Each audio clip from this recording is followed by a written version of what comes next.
أعوذ بالله من الشيطان الرجيم بسم الله الرحمن الرحيم رب اشرح لي صدري ويسر لي أمري واحلل عقدة من لساني يفقهوا قولي رب زدني علما اللهم فقهنا في الدين اللهم انفعنا بما علمتنا وعلمنا ما ينفعنا وزدنا علما اللهم إني أسألك علما نافعا ورزقا طيبا وعملا متقبلا۔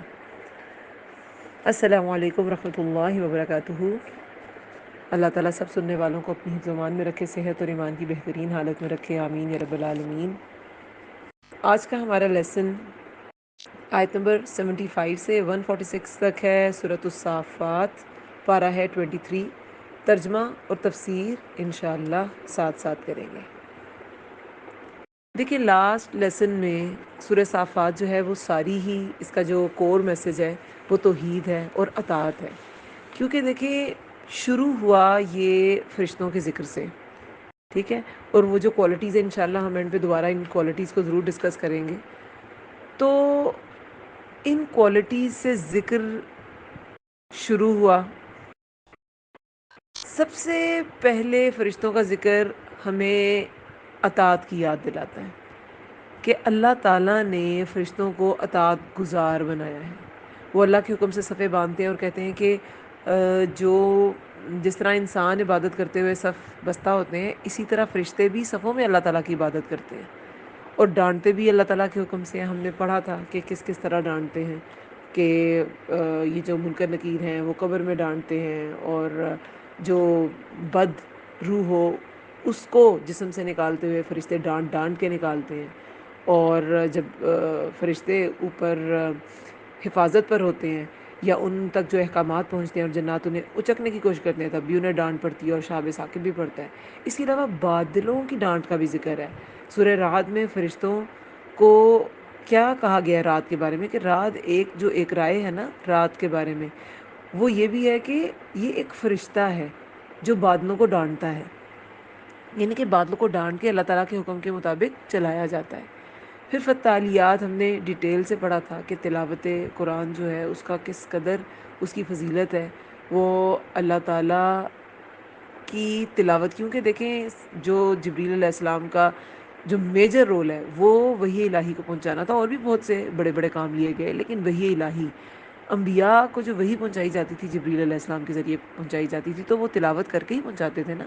تو اسی طرح تلاوت کرنے سے بہت سے معاملات انسان کے درست ہو جاتے ہیں، ایون کہ ہم آج بھی دیکھیں، یہ فرشتوں کی مثال دیکھیں تو ہمیں ترغیب دی جا رہی ہے نا ڈفرینٹ چیزوں کی۔ تو تلاوت آج بھی اگر ہم دیکھیں، ابن مسعود کا ایک قول میری نظر سے گزرا کہ وہ کہتے ہیں کہ جس میں 3 باتیں ہوں اللہ اس کے دل کو ایمان سے بھر دیتا ہے: ایک عالم کی صحبت اختیار کرنا، قرآن کی تلاوت کرنا اور روزے رکھنا۔ تو قرآن کی تلاوت ایک ایسی چیز ہے جس سے انسان اللہ تعالیٰ کا قرب حاصل کرتا ہے۔ ابن رجب کہتے ہیں کہ نفلی عبادات میں، نفلی اعمال میں بہترین عمل جس کے ذریعے انسان اللہ کا تقرب حاصل کر سکتا ہے وہ قرآن کی کثرت ہے۔ قرآن کی کثرت سے تلاوت کرنا ہے اور اس پر غور و فکر، تدبر اور خوب سمجھ کر سننا ہے۔ دیکھیں، سمجھ کر سننے کی بات ہو رہی ہے۔ تو آج کل تو ہم لکی ہیں، پہلے تو جب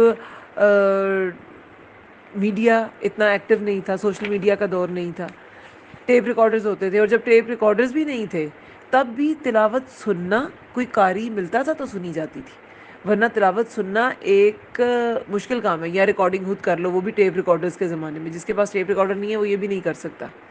لیکن آج ہماری فنگر کلکس پہ اچھے سے اچھا قاری، اتنی خوبصورت قرات ہماری فنگر کلکس پہ ہوتی ہے کہ ہم کلک کریں اور وہ پلے ہو جاتی ہے یوٹیوب پہ، اور بھی اتنی ساری ایپس ہیں۔ تو اللہ تعالیٰ نے اطاعت کا درس دیا ہے، اطاعت کا درس دیا۔ ڈفرینٹ جو اس میں آیات ہم نے پچھلی بار کور کی تھی، اس میں اللہ تعالیٰ نے بار بار توحید پہ دلائل، بار بار آخرت پر دلائل کہ آخرت میں کیا کیا ہوگا، آخرت میں سب کیسے اکٹھے کیے جائیں گے، کیسے لوگ ایک دوسرے پر الزام دیں گے مگر کسی کا کوئی الزام قبول نہیں کیا جائے گا۔ کوئی کہے گا کہ میرا ایک ساتھی تھا، وہ جو ہم نے ایک واقعہ پڑھا کہ ایک ساتھی تھا اور وہ کہتا تھا کہ کیا تم بھی اس پر یقین رکھتے ہو، یعنی کہ یہ جو آخرت ہے اس پہ یقین رکھتے ہو؟ تو پھر اسے کہا جائے گا کہ کیا تم اسے دیکھنا چاہتے ہو؟ قولا، اس نے کہا، حل انتم مطلعون، یہ آیت تھی، آیت 54۔ اس نے کہا کیا تم جھانک کر دیکھنے والے ہو؟ سننے والے نے کہا نا، جو بھی سن رہے تھے اس شخص کی بات۔ تو پھر جب اس نے جھانکا تو وہ جہنم، جہنم کے درمیان میں تھا۔ اور پھر اس نے کیا کہا کہ قسم اللہ کی، بے شک قریب تھا تو، ہلاک تو کر دیتا مجھے، اگر نہ نعمت ہوتی میرے رب کی، البتہ ہوتا میں حاضر کیے جانے والوں میں سے، یعنی کہ میں بھی انہی میں سے ہوتا۔ اور کہتے ہیں کہ یہ جو پھر آگے ان کا سینٹینس ہے اس شخص کا، کیا بھلا نہیں ہے مرنے والے، یا تو یہ جو ہے اپنے مومن دوستوں کو ہی کہہ رہا ہے، وہ جو شخص تھے جن کو فلاح مل گئی، جو شخص تھا اسے فلاح مل گئی، اس نے اپنے مومن ساتھیوں سے ہی کہا، یا خود سے ایک انداز تھا کہ دیکھو اب تو موت نہیں آئے گی، اور یا اپنے مومن ساتھیوں کو، کیا بھلا نہیں ہے مرنے والے، دیکھو اب ہم نہیں ہیں مرنے والے، مگر ایک بار وہ جو ہم مر چکے ہیں، پہلی موت۔ تو موت جو ہے نا، اس سے ہمیں سمجھ یہ آتی ہے کہ دنیا کے سارے جو خدشے ہیں نا، اور دنیا کے جو سارے یقین ہیں، ان سب کا فیصلہ قیامت والے دن ہو جائے گا۔ آپ نے آخرت پر کتنا یقین رکھا، کتنا ہلکا یقین تھا، یقین کیا ہی نہیں، سب کچھ واضح ہو جائے گا روز قیامت۔ تو موت کے ساتھ ہر چیز ختم ہو جاتی ہے، آپ کے سارے فلسفے، آپ کی ساری رولز، آپ کی سارے جو آپ کی سوچیں تھیں، آپ کی کوششیں تھیں، آپ نے جتنے بڑے امپائرز کھڑے کر لیے، آپ کے گھر، آپ کے محل، آپ کی فیکٹریاں، آپ کی گاڑیاں، سب کچھ موت کے ساتھ ختم، ساتھ تو کوئی نہیں لے کے جاتا۔ تو وہ موت جو ہے نا پہلی، اس کے ساتھ سب ختم ہو جائے گا۔ جس جگہ ہم نے پتہ نہیں کتنے ہزاروں سال گزارنے ہیں، یا پتہ نہیں ہزاروں سال ابھی رہتے بھی ہیں کہ نہیں قیامت میں، واللہ عالم، اس جگہ کی تیاری کی ہم کوئی فکر نہیں کرتے۔ کیا قبر کی تیاری کی کوئی فکر کرتے ہیں کہ ہم نے کتنے استغفار سے اسے سجایا، کتنے تسبیحات سے اسے سجایا؟ یہ جو قرآن جو وہاں تنہائیوں میں ساتھی ہوگا، کتنا وقت آج ہم نے اس کے ساتھ گزارا، اسی کا ساتھی ہوگا نا جس نے اس کے ساتھ دوستی دنیا میں بنائی۔ دنیا میں جس نے اس کے ساتھ دوستی نہیں بنائی، دوستی قائم ہی نہیں کی، وہ تو قبر میں اس کا ساتھ دینے نہیں آئے گا۔ تو سب کچھ ختم ہو جائے گا انسان کی موت کے ساتھ، ساری اچیومنٹس ختم ہو جائیں گی، انسان بالکل زیرو ہو جائے گا۔ تب صرف آپ کا وہ عمل جو آخرت کے لیے آپ نے ذخیرہ کیا تھا، چاہے وہ آپ کے آثار ہیں، چاہے وہ آپ کے قدم ہوں جو آپ آگے چلے گئے، وہ ہیں، وہ کام آئیں گے۔ تو کتنے لوگ ان کی فکر کرتے ہیں، کتنے لوگ قرآن کے ساتھ ایسا تعلق جوڑتے ہیں کہ وہ واقعی اس پہ تدبر کرنے میں وقت گزارتے ہیں، اسے تلاوت میں وقت گزارتے ہیں، اس کو سمجھنے میں وقت گزارتے ہیں، اس کے ساتھ ایسا تعلق قائم کرتے ہیں کہ وہ آپ کی تنہائیاں دور کرنے آپ کی قبر میں آئے۔ لیکن ہمیں تو دنیا کی تنہائی کی فکر ہے، ہم ڈپریشن کا شکار رہتے ہیں، تنہائی گھر بھرا ہوا ہے پھر بھی ہم تنہا ہیں۔ اور خواتین کے ساتھ تو یہ بہت زیادہ مسئلہ ہوتا ہے کہ وہ ایک وقت میں آ کے لونلی فیل کرتی ہیں۔ کیوں؟ کیونکہ ساری زندگی کھپائی ہوتی ہے بچوں میں اور گھر میں، اور جب وہ نہیں کر پاتی تو ایسا لگتا ہے کوئی حصہ ہی چلا گیا، اور وہ حصہ کیا جانا ہوتا ہے، وہ ایکچولی جو حصہ دین کو دینا تھا وہ دیا ہی نہیں ہوتا انہوں نے۔ اگر وہ دیا ہوتا تو جو آخری عمر ہوتی ہے، یا آپ کہہ لیں کہ اب جیسے پاکستان کی جو ایوریج ایج ہے 50 ایئرز ہے، اس کے بعد انسان کو الرٹ ہو جانا چاہیے کہ اب میرا پاس وقت کم ہی ہونا ہے، بڑھنا تو نہیں ہے نا، ہر انسان کا ہی کم ہونا ہے۔ تو وہ وقت زیادہ سے زیادہ میں اس دین کو دوں، پھر انسان کو فکر ہو جائے گی ایک ایج کے بعد کہ اب میں دوسرے کاموں سے فارغ ہو گئی، بچوں سے فارغ ہو گئی، اب میں اس کو اور ٹائم دوں۔ لیکن جس نے اس کے ساتھ، قرآن کے ساتھ، دین کے ساتھ کوئی رشتہ قائم ہی نہیں کیا، وہ کیا اس ٹائم کو بڑھائے گا؟ نئے سرے سے رشتہ قائم کرنا بھی آپ کو پتہ ہے عمر میں مشکل ہے، لیکن پھر بھی اللہ تعالیٰ نے تو توبہ کے دروازے کھولے رکھے ہیں، وہ تو کھلے ہوئے ہیں جب تک انسان کا وقت اجل نہیں آ گیا۔ تو اس وقت سے فائدہ اٹھانا چاہیے اور اللہ کی طرف رجوع کرنا چاہیے۔ یہ جو سورہ صافات ہے نا، یہ اطاعت سکھاتی ہے، یہ صف بندی، یہ اللہ کے حکم سے ڈانٹنا۔ ہم اپنے بچے کو نہیں ڈانٹ سکتے اللہ کے لیے، نماز کے لیے نہیں ڈانٹ سکتے، یہ کون سی محبت ہے؟ اور خود جب غصہ آ جائے تو ہم اس کو دھنک کے رکھ دیتے ہیں، لیکن دین کے لیے ہمیں بڑی محبت آ جاتی ہے، دین کو ہم پیچھے کر دیتے ہیں۔ فتالیات، اللہ کی تلاوت، یہ سب کیا سکھاتی ہے؟ یہ اللہ تعالیٰ کی اطاعت سکھاتی ہے، اور یہ جو اینڈ پہ ہم جو آیات پڑھ رہے تھے پچھلے لیکچر میں، اس میں وہ جو شخص تھا جہیم کے درمیان میں، اور پھر بعد میں جو شخص فلاح پا گیا، ان ھذا لھو الفوز العظیم، کہ اسے کامیابی مل گئی.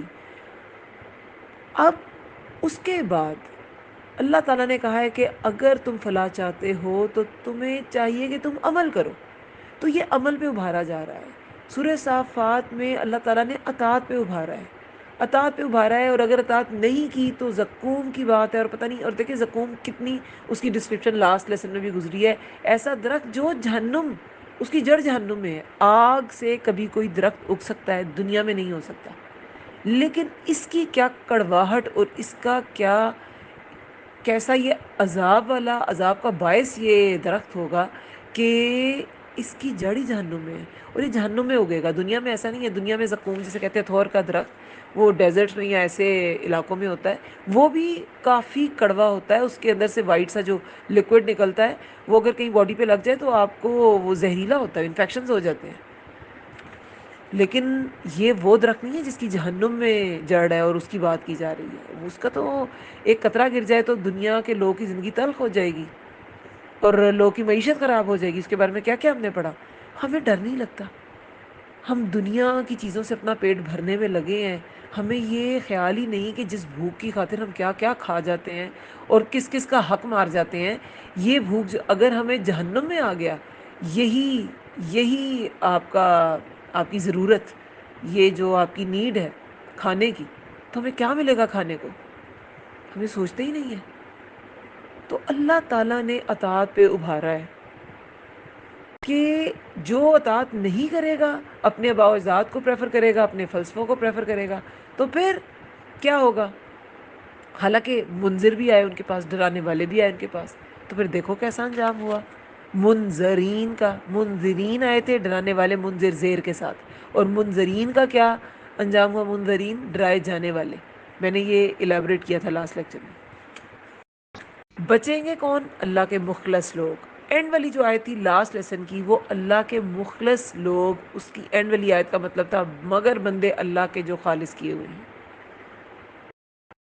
انجام برا ہوگا منذرین کا، ڈرائے جانے والوں کا. لیکن جو اللہ کے لیے مخلص لوگ تھے، جو انبیاء کی بات مان گئے، اور انبیاء خود مخلص لوگ ہیں. سب سے زیادہ مخلص لوگ تو انبیاء ہی ہیں. مخلص ہوتا ہے چنے ہوئے، خالص کیے ہوئے. اللہ نے جنہیں خالص کر لیا. لیکن اس سے پہلے کا سٹیپ مخلص ہونا ضروری ہے، جو ہم اردو میں بھی یوز کرتے ہیں. مخلص، خالص کرنے والے. جیسے منذر ڈرانے والے، منذر ڈرائے گئے. تو مخلص، خالص، خالص لوگ، خود کو خالص کرنے والے. مخلص خالص کیے ہوئے، اللہ کی طرف سے خالص کیے ہوئے، چنے ہوئے لوگ. تو مخلص اگر آپ نے بننا ہے نا، اگر اللہ کے چنے ہوئے لوگوں میں شمار ہونا ہے، تو پہلے مخلص ہوں. اپنے اخلاص کا، اپنے خلوص کا ثبوت دینا ہے ہم سب کو. اب آج کا جو لیکچر ہے نا، وہ مخلص لوگوں کی داستانیں ہیں. یہ مخلصین کا، اور یہ جو پچھلا میں نے ریویو اسی لیے کیا ہے کہ آپ سمجھ جائیں کہ اس کا پیچھے کیا کانٹیکس چل رہا تھا، کیا اس میں باتیں تھیں اس سورہ میں، اور آگے اللہ تعالیٰ نے اب مثال سے کیا واضح کیا ہے. اس سورہ کا کور میسج جو ہے سورہ انعام کے بعد، آئی تھنک یہ نزول کے اعتبار سے سورہ انعام کے بعد نازل ہوئی تھی، اور ویسے یہ مثنیٰ گنی جاتی ہے سورہ یاسین کا. کیونکہ اس کا جو ہے نا، جو مرکزی مضمون ہے وہ ایسے ہی ہے نا، توحید اللہ کو ایک مانو، اور پھر آخرت. توحید اور آخرت جو ہے وہ سورہ یاسین میں بھی اس کی بہت بات کی گئی تھی، کہ کیسے کسی انسان نے جب توحید پہ یقین کر لیا اور انبیاء کو مان لیا تو اللہ تعالیٰ نے اسے جنت میں داخل کر دیا. ادخل الجنہ، قیل ادخل الجنہ، قیل ادخل الجنہ، یہ آیت آتی ہے. تو کہ کہا گیا داخل ہو جاؤ جنت میں، تو اسے جنت میں داخل کر دیا گیا صرف اللہ کی خاطر ایک سٹینڈ لینے پہ. اور آج جتنے ہم انبیاء پڑھیں گے نا، آپ یہ جب ہم پڑھیں گے انشاءاللہ، تو ہم سمجھیں گے کہ ان سب لوگوں نے، ان سب انبیاء نے، ان سب اللہ کے مخلص بندوں نے میں یہ کامن ایک چیز تھی کہ انہوں نے اللہ کی خاطر لوگوں کے سامنے سٹینڈ لیا. ہم نہیں لے سکتے، اس لیے تو ہم مخلص نہیں ہیں. اللہ کرے کہ ہم ہو جائیں، ہمیں اللہ تعالیٰ چن لیں. انہوں نے لوگوں کے سامنے سٹینڈ لیا. رسول اللہ کی زندگی دیکھیں، 13 سال مکی زندگی میں 80 سے 100 لوگ ہوئے مسلمان، ہجرت کی ان لوگوں نے. لیکن زیادہ تر لوگ تو کفر پہ ہی ڈٹے رہے، لیکن رسول اللہ نے اپنا سٹینس نہیں چھوڑا، اپنا موقف نہیں چھوڑا، اپنا عقیدہ نہیں چھوڑا۔ تو یہ آج انشاءاللہ ہم ان لوگوں کے بارے میں پڑھیں گے، کیسے یہ مخلص لوگ تھے۔ اعوذ باللہ من الشیطان الرجیم، بسم اللہ الرحمن الرحیم۔ وَلَقَدْ، اور البتہ تحقیق، نادانا پکارا ہمیں، ندا کیا ہوتا ہے؟ ندا بھی پکار کو کہتے ہیں، ندا جو ہے نا رطوبت کو کہتے ہیں، نمی کو، شبنم کو بھی کہتے ہیں۔ تو آواز کے لیے ندا ایز اے استعارہ، جیسے ہوتا ہے نا میٹافر، کہ آپ نے کسی اور چیز کو he is black sheep of the family کہتے ہیں نا، he is black sheep of the family, یہ نا کالی بھیڑ ہے ہم میں۔ وہ کالی بھیڑ تو نہیں ہوتا وہ شخص نا، لیکن وہ ایک آپ کہہ لیں کہ کسی لحاظ سے وہ ایک غلط ہوتا ہے، کسی چیز میں غلط شخص ہے، یا برا انسان ہے، یا کسی بھی چیز کے لیے قصوروار ہے، اس فیملی کا وہ ایک برا انسان ہے، تو بلیک شیپ کہا جاتا ہے۔ تو استعارہ کے طور پہ ندا کا ورڈ نا استعارہ کے طور پہ کوئی اور لفظ استعمال کر کے مراد کچھ اور لیا جاتا ہے، وہ استعمال کیا گیا ہے کہ جو رطوبت والا منہ ہوتا ہے نا، جو آپ کہہ لیں کہ موئسٹ ہوتا ہے منہ اندر سے، کچھ لوگوں کا منہ ڈرائی رہتا ہے، یہ ایک نیچرل کوالٹی بھی ہوتی ہے۔ کچھ لوگوں کا منہ ڈرائی رہتا ہے اور کچھ لوگوں کا منہ جو ہے وہ اس میں سلائیوا کافی ہوتا ہے، سلائیوا پروڈیوس ہوتا ہے زیادہ۔ تو جن کا سلائیوا زیادہ پروڈیوس ہوتا ہے ان کی آواز زیادہ بلند ہو سکتی ہے۔ خشک منہ کا تو گلا بھی خشک ہوتا رہے گا، تو اس سے پھر بہت بلند آواز کرنا ممکن نہیں ہوتا، ٹھیک ہے۔ تو یہاں پہ بات کی گئی ہے نوح علیہ السلام کی۔ وَلَقَدْ، اور البتہ تحقیق، نادانا پکارا ہمیں، نوح نے علیہ السلام، فَلَنِعْمَ الْمُجِيبُونَ، بس البتہ کتنے اچھے ہیں مجیبون، جواب دینے والے۔ اب نوح علیہ السلام کا قصہ ہے، اور ہم سب جانتے ہیں کہ نوح علیہ السلام 950 سال تک تبلیغ کرتے رہے، دعائیں مانگتے رہے، اور کوشش کرتے رہے۔ دعا کے ساتھ کوشش لازمی چیز ہے، حالی دعاؤں پہ اللہ تعالیٰ نے انسان کو یہ راستہ ہی نہیں دکھایا کہ بس تم دعاؤں پہ رہو، مجھے پکارتے رہو اور کچھ نہ کرو۔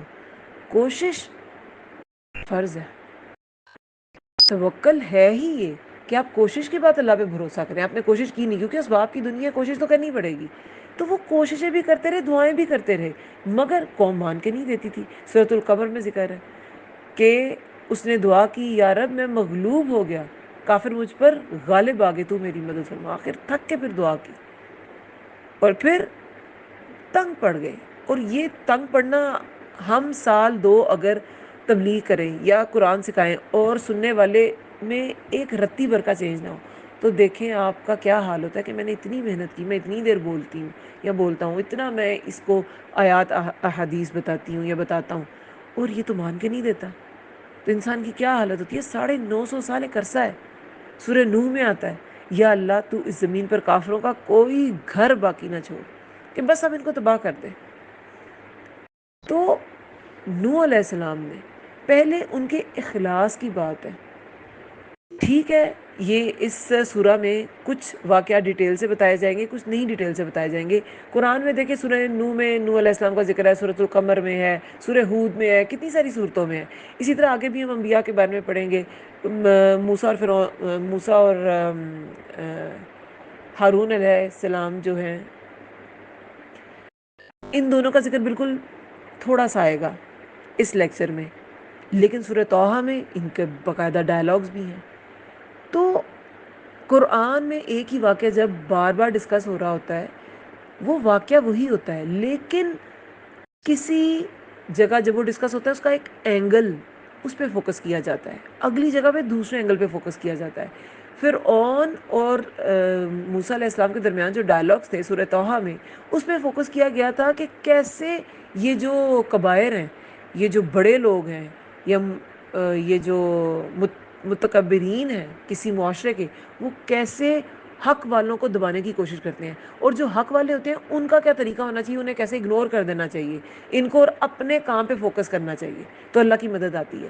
اگر آپ مخلص ہو گئے تو آپ مخلص بھی ہو جائیں گے، اللہ آپ کو چن لے گا، اور جنہیں اللہ چن لیتا ہے تو ان کا بھی ہم پڑھیں گے کہ ان کا ذکر بعد تک رہتا ہے، اور اس کی ہم مثالیں پڑھیں گے بھی۔ یہ سارا لیکچر ان مثالوں پر ہی ہے۔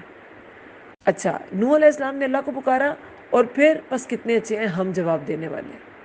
اللہ تعالیٰ خود کو کہہ رہے ہیں بس البتہ کتنے اچھے ہیں جواب دینے والے، یعنی کہ اللہ تعالیٰ جواب دینے والے.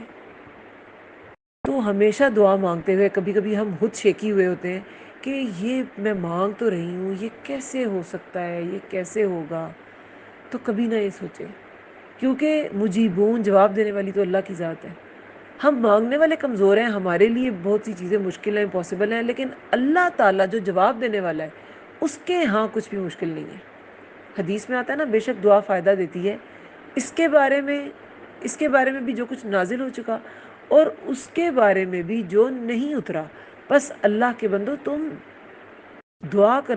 پر دعا کرنا لازم ہے. تو دعا کرنی چاہیے، چھوٹی چیز نہیں ہے. اللہ جواب دے گا، جواب دینے والی اللہ کی ذات ہے.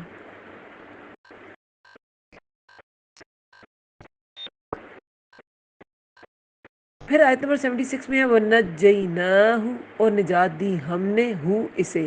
وَنَجَّي نجات، نہ ہم اسے، اور نجات دی ہم نے اسے. وَأَهْلَهُ، اور اس کے گھر والوں کو. مِنَ الْكَرْبِ الْعَظِيمِ، مصیبت سے بہت بڑی. پھر اللہ تعالیٰ نے دعا قبول کر لی، اور نوح علیہ السلام اور ان کے گھر والوں کو. اہلہ سے مراد صرف گھر والے نہیں ہیں، اس سے مراد ان کے فالوورز بھی ہیں. جیسے آل فرعون صرف فرعون کی اولاد تو نہیں تھی نا، فرعون کے سارے فالوورز کو آل فرعون کہا جاتا ہے جو سارے غرق ہوئے تھے. تو اہلہ نوح علیہ السلام کے گھر والے اور ان کے فالوورز، مومن گھر والے. گھر والوں میں سے بھی مومن، وہ بیوی بیٹا جو نافرمان تھے، منکر حق تھے، وہ نہیں، وہ تو ڈوب گئے تھے. اور نوح علیہ السلام کے کہا جاتا ہے کہ 4 بیٹے تھے، ایک تو غرق ہو گیا، اور ایک سام، ایک حام، ایک یافر. سام سے اور پھر انہی لوگوں سے آگے نسل چلی تھی. سام سے جو ہے وہ عرب کے لوگ، فارس یعنی کہ ایران کے لوگ، اور رومی لوگ، یہ سب سام سے چلے. اور حام سے افریقی ممالک کے لوگ. دیکھیں ان کے آپ وضاحت، ان کے چہرے سب کچھ ڈفرینٹ ہے. تو یہ ڈفرینٹ لوگ، ڈفرینٹ یہ جو قومیں ہیں وہ انہی اولاد سے چلی. کیونکہ نوح علیہ السلام، وہ جو طوفان نوح ہے اس کے بعد ہر چیز ختم ہو گئی تھی. صرف چند چیزیں ہیں جو مطلب ضرورت کی چیزیں، ان کو سوار کیا گیا، ان کو لادا گیا کشتی پر. اور جو ہر جانور کا جوڑا کہا جاتا ہے وہ لادا گیا، اور 80 لوگ تھے تقریباً. تو انہی سے پھر آگے نوح انسانی چلی، اس لیے انہیں نوح علیہ السلام کو آدم ثانی بھی کہا جاتا ہے. تو انہیں سام، حام اور یافر جو ہیں ان سے ترک ہیں. یاجوج ماجوج بھی کہا جاتا ہے انہی سے ہوں گے. اور چینی جاپانی لوگ، کیونکہ کچھ لوگ تو چینی جاپانی لوگ کو یاجوج ماجوج کہتے ہیں نا، لیکن واللہ عالم. تو وہ یافر سے. تو یہ 3 بیٹے، ان سے نسل چلی، لیکن چوتھا منکر حق تھا، وہ غرق ہو گیا. اللہ تعالیٰ نے ان کو، ان کے گھر والوں کو مصیبت سے نجات دی. اب یہ کرب العظیم جو ہے یہ کیا ہے؟ ایک تو دیکھیں قوم کی نافرمانی، قوم کی طرف سے جو اذیتیں تھیں، وہ دکھ. کیونکہ جب وہ کشتی بنا رہے تھے تب بھی آتا ہے نا کہ روایات میں آتا ہے کہ لوگ مذاق کرتے تھے یہ خشکی پہ کشتی چلائے گا. اور پھر پانی بڑھایا آسمان سے بھی، زمین سے بھی، پھر واپس بھی چلا گیا جہاں جہاں سے آیا تھا. تو جو آسمان کے پورٹلز کھلے تھے وہ بھی بند ہو گئے، وہاں پانی چلا گیا. زمین کے جو تھے وہ بھی بند ہو گئے، وہاں واپس پانی چلا گیا. سب کچھ ختم ہو گیا. ان کا آرکیٹیکچر کیا، ان کی کتابیں کیا، ان کے فنون لطیفہ کی کوئی چیز سمجھ لیں، آرٹ فیکٹ سمجھ لیں، ان کی کچھ بھی باقی نہیں رہا سوائے اس کے جو کشتی میں چیزیں تھیں. اس لیے تو انہیں آدم ثانی کہتے ہیں کہ ہر چیز ختم. تو اللہ تعالیٰ نے ان کو کرب عظیم سے نجات دلائی. ایک تو جو قوم اذیتوں والی باتیں کرتی تھی اور ایمان لا کے نہیں دیتی تھی، پھر یہ جو طوفان تھا اس میں غرق ہونا بھی ایک اذیت تھی. غرق ہونے کی تکلیف بہت زیادہ ہوتی ہے. بہت سے لوگوں نے اسے بھی کرب عظیم کہا ہے، کیونکہ یہ موسیٰ علیہ السلام کا آگے بھی جب ہم پڑھیں گے تو موسیٰ علیہ السلام کا بھی تھوڑا سا حوالہ ان کا بھی اس سورہ میں دیا گیا ہے. تو اس میں بھی یہی بتایا گیا ہے کہ کرب عظیم سے انہیں بھی نجات دلائی گئی. اور وہ بھی کیا کرب عظیم تھا کہ یہ جو آل فرعون غرق ہو گئے تھے سمندر میں، دریا میں، تو وہ ایک کرب تھا کہ اللہ نے موسیٰ علیہ السلام اور بنی اسرائیل کو بچا لیا. تو ایک کرب، یہ ڈوبنے کے کرب سے نجات ملی. تو نوح علیہ السلام اور آل نوح جو تھے، اہلہ، ان کے جو اہل تھے، ان کو بھی اس کرب سے بچا لیا گیا کہ وہ جو لوگ مر رہے تھے. دیکھیں پہاڑ، کل جبالو کا ورڈ آتا ہے نا، پہاڑ جتنی اونچی موجیں تھیں، اوپر جاتی نیچے آتی، تو لیکن اللہ تعالیٰ نے انہیں غرق ہونے کے کرب سے نجات دی. اور ایک لوگ کی نافرمانی کا دکھ کہ لوگ مان کے ہی نہیں دیے اتنی محنت کے باوجود، تو وہ دکھ، اذیتیں الگ، نافرمانی الگ، اور طوفان وہ جو ایک تھا اس میں ڈوبنے کا جو خوف تھا اس کا دکھ الگ. ان سب دکھوں سے، من الکرب العظیم، ان سب مصیبت سے، بڑے دکھوں سے نجات دے دی اللہ تعالیٰ نے نوح علیہ السلام کو. وجعلنا، اور رکھا ہم نے، ذریتہ، اس کی اولاد کو، ہم وہی، ہم الباقین، وہی ہے باقی رہنے والا. اب نوح علیہ السلام اور ان کی اولاد کو اللہ تعالیٰ نے بچا کے رکھا، جیسے میں نے کہا سام، حام اور یافر جو ہیں وہ بچے، اور ان سے آگے نسل انسانی چلی، وہ رہ گئے. وَتَرَکْنَا، اور باقی رکھا ہم نے، علیہ، اس پر، فی الآخرین، بعد والوں میں. اب یہ دیکھیں جو اللہ کے مخلص لوگ ہوتے ہیں نا، ان کا ذکر خیر بعد والوں میں رہتا ہے. جیسے کہ جن انسانوں کی مثال اس قرآن میں دی گئی ہے نا، جیسے سورہ یاسین میں بھی ایک شخص کی مثال تھی کہ وہ پرلے کنارے سے دوڑتا ہوا آیا، اس نے کہا کہ انبیاء پہ ایمان لے کے، اور اس پر قتل کر دیا قوم نے. دیکھیں وہ شخص پتہ نہیں کیا تھا، کون تھا، اس کا کیا سٹیٹس تھا، لیکن اس کا ذکر ہے قرآن میں. اور اس میں جو لاسٹ لیسن میں جہیم کے درمیان میں اس نے اپنے قرین، اپنے ساتھی کو دیکھا، اس شخص کا بھی ذکر ہے. کس لیے؟ کیونکہ وہ مخلص انسان تھا، اور اللہ کے لیے پھر وہ مخلص ہو گیا، اللہ نے انہیں چن لیا.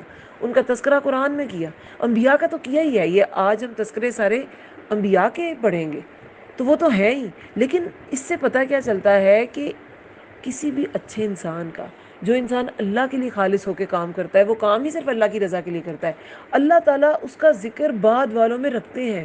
لسانہ صدقن فی الآخرین، یہ بھی تو ہم نے پڑھا ہے نا. تو لسانہ صدقن انہیں ملتی ہے.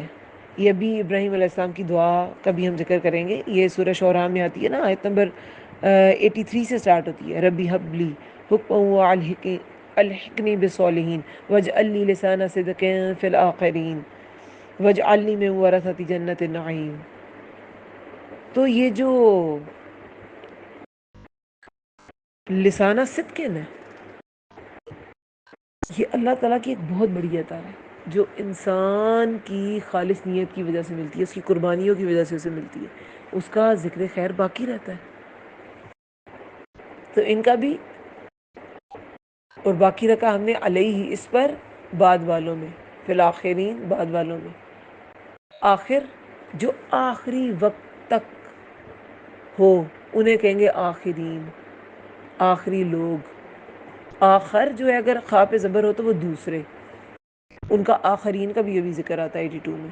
سلام، سلام ہے، علی نوح، نوح علیہ السلام پر، فی العالمین، تمام جہان والوں میں. نوح علیہ السلام کو سب جہان والوں پر ایک کیا ہے، یہ ایک پریویلیج دی گئی ہے کہ انہیں سلام پیش کیا گیا ہے، سلامتی پیش کی گئی ہے تمام جہان والوں میں سے. ان کو باقی جہان والوں سے آپ کے لیے معزز کیا گیا ہے. سورہ حدید میں بھی آتا ہے نا، آیت نمبر 26 میں، اور تحقیق ہم نے بھیجا نوح علیہ السلام اور ابراہیم علیہ السلام کو، اور بنا دیا اس کی ذریت میں نبوت، ان کی ذریت میں نبوت اور کتاب.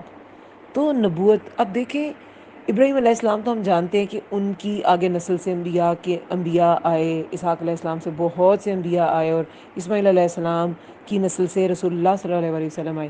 لیکن دیکھیں نوح علیہ السلام، انہیں بھی تو آدم ثانی کہا جاتا ہے نا. باقی جو انبیاء کی نسل ہے، وہ جس کے بھی بچے تھے، ابراہیم علیہ السلام بھی جس نسل سے آئے، وہ آخر تو نوح علیہ السلام سے ہی اس کا شجرہ نسب ملے گا نا. تو اس لیے ان دو کا ذکر سورہ حدید میں بھی اکٹھا آیا ہے کہ ان کی ذریت میں ہم نے نبوت اور کتاب رکھ دی. تو یہ جہان والوں پہ ایک فضیلت ہے. اِنَّا، بے شک ہم، کذالک، اسی طرح، نجزی المحسنین، ہم بدلہ دیتے ہیں. نا شروع میں ہم کے لیے، جزی، جزا، بدلہ دیتے ہیں، محسنین، احسان کرنے والوں کو. اب یہ محسن کون ہوتے ہیں؟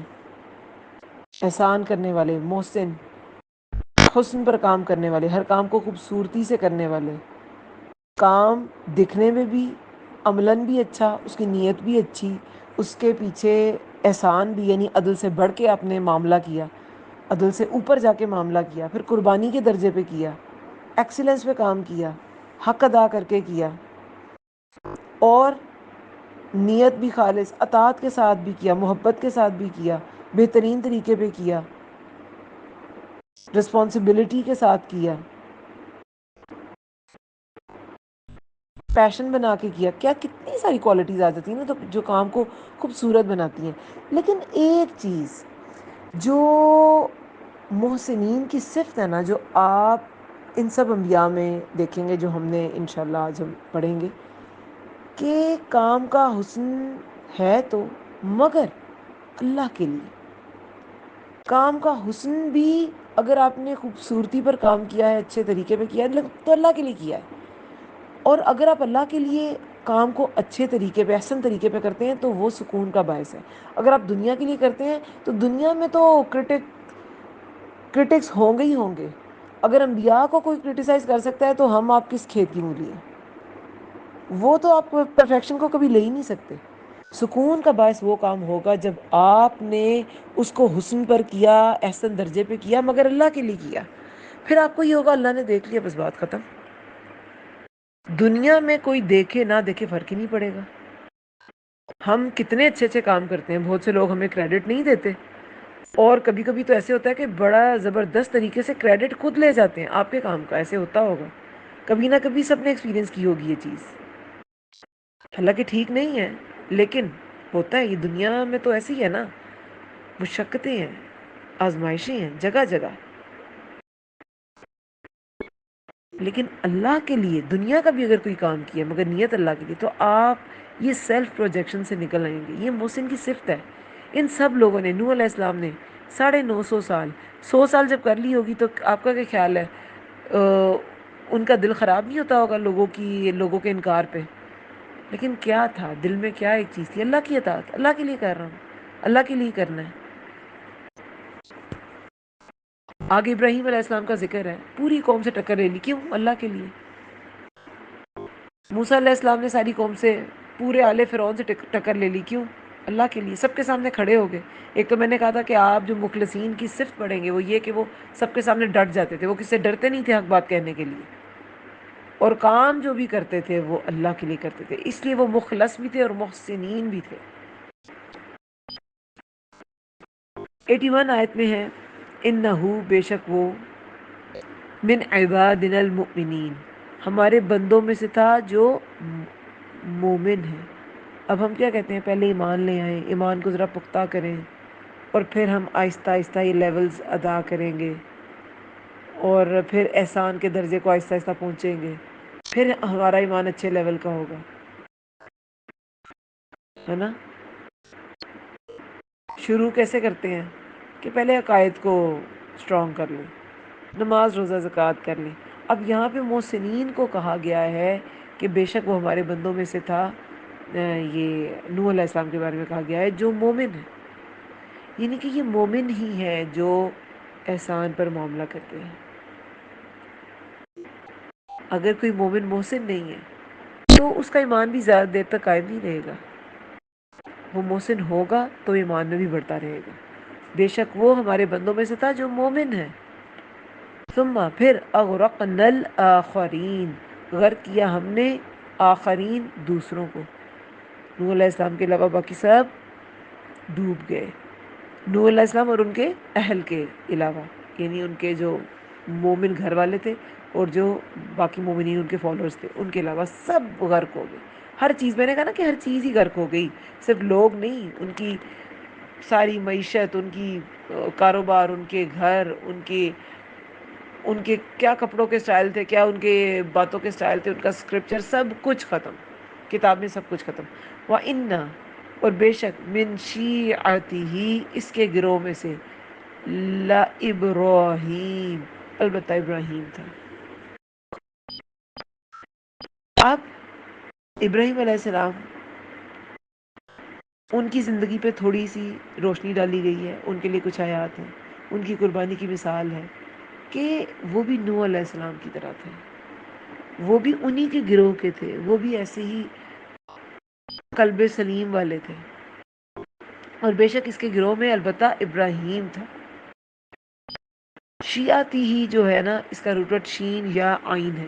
شاع ہوتا ہے اشاعت سے، اشاعت شاع سے ہے. اشاعت کیا ہوتی ہے؟ شاع کیا ہوتا ہے؟ خبر پھیلانا. خبر پھیلا کر قوت ملتی ہے نا. آپ کوئی چیز فیمس کر دیں، کوئی بات فیمس کر دیں، تو اس سے وہ جو بات ہوگی، وہ جس شخص کی بات ہوگی وہ بھی تو ہائی لائٹ ہو جائے گا، اس کو قوت ملے گی. اس لیے تو کہتے ہیں کہ برائی کو بہت زیادہ اس کی تشہیر نہ کریں، اس کی اشاعت نہ کریں، اس سے وہ اسٹرانگ ہوتی ہے. اس سے لوگوں کے لیے وہ آسان ہو جاتی ہے، لوگ ڈی سینسٹائز ہو جاتے ہیں، سننے کے عادی ہو جاتے ہیں. اچھا چلو ہوتا ہی ہے نا، ہم بھی کر لیں. حالانکہ اپنی طرف سے لوگ اویئرنیس دے رہے ہوتے ہیں بھی یہ بھی ہو رہا ہے، یہ بھی ہو رہا ہے، لیکن اویئرنیس نہیں، وہ گناہ پہ آسانی ہو رہی ہوتی ہے.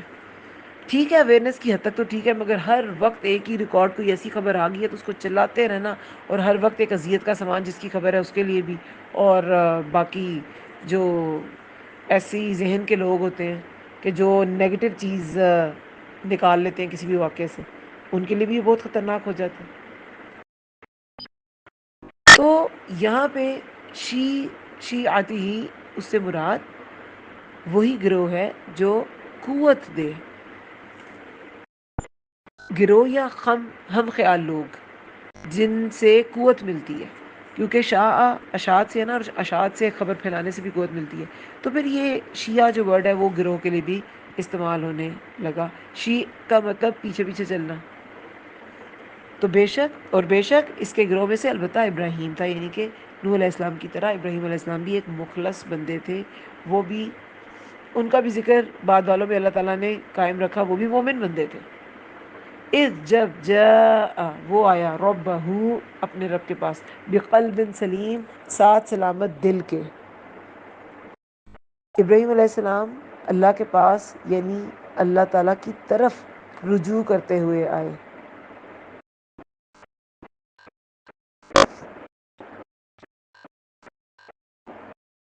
اور یہ خوبی کیسے ہائی لائٹ کی گئی ہے کہ وہ آیا اپنے رب کے پاس ساتھ سلامت دل کے. اب یہ سلامت دل کیا ہوتا ہے؟ دیکھیں ان کی قوم، ابھی ہم پڑھیں گے کہ وہ ستاروں کو بھی مانتی تھی اور بتوں کو بھی پوجتی تھی، یہ ساری خرابیاں ان کی قوم میں تھیں، لیکن ان کا دل قلب سلیم تھا. یہ ابراہیم علیہ السلام نے نبوت سے پہلے ہی اپنی ریشنل سوچ، اپنی عقل مندی، اپنے تدبر سے اللہ کو پہچان لیا تھا. یہ جو ستارہ ہے، یہ جو ڈوب جاتا ہے اور پھر نکل آتا ہے، یہ رب نہیں ہو سکتا. رب تو ڈوبتا اور نکلتا نہیں ہے. رب تو کوئی ایسی ذات ہے جو ہمیشہ سے ہے، ہمیشہ رہے گی، اور کبھی وہ مخلوق سے کسی بھی طرح کا آف نہیں لیتی، کوتاہی نہیں ہو سکتی. تو یہ جو تارے ڈوبنے والے اور ظاہر ہونے والے، یہ رب نہیں ہو سکتے.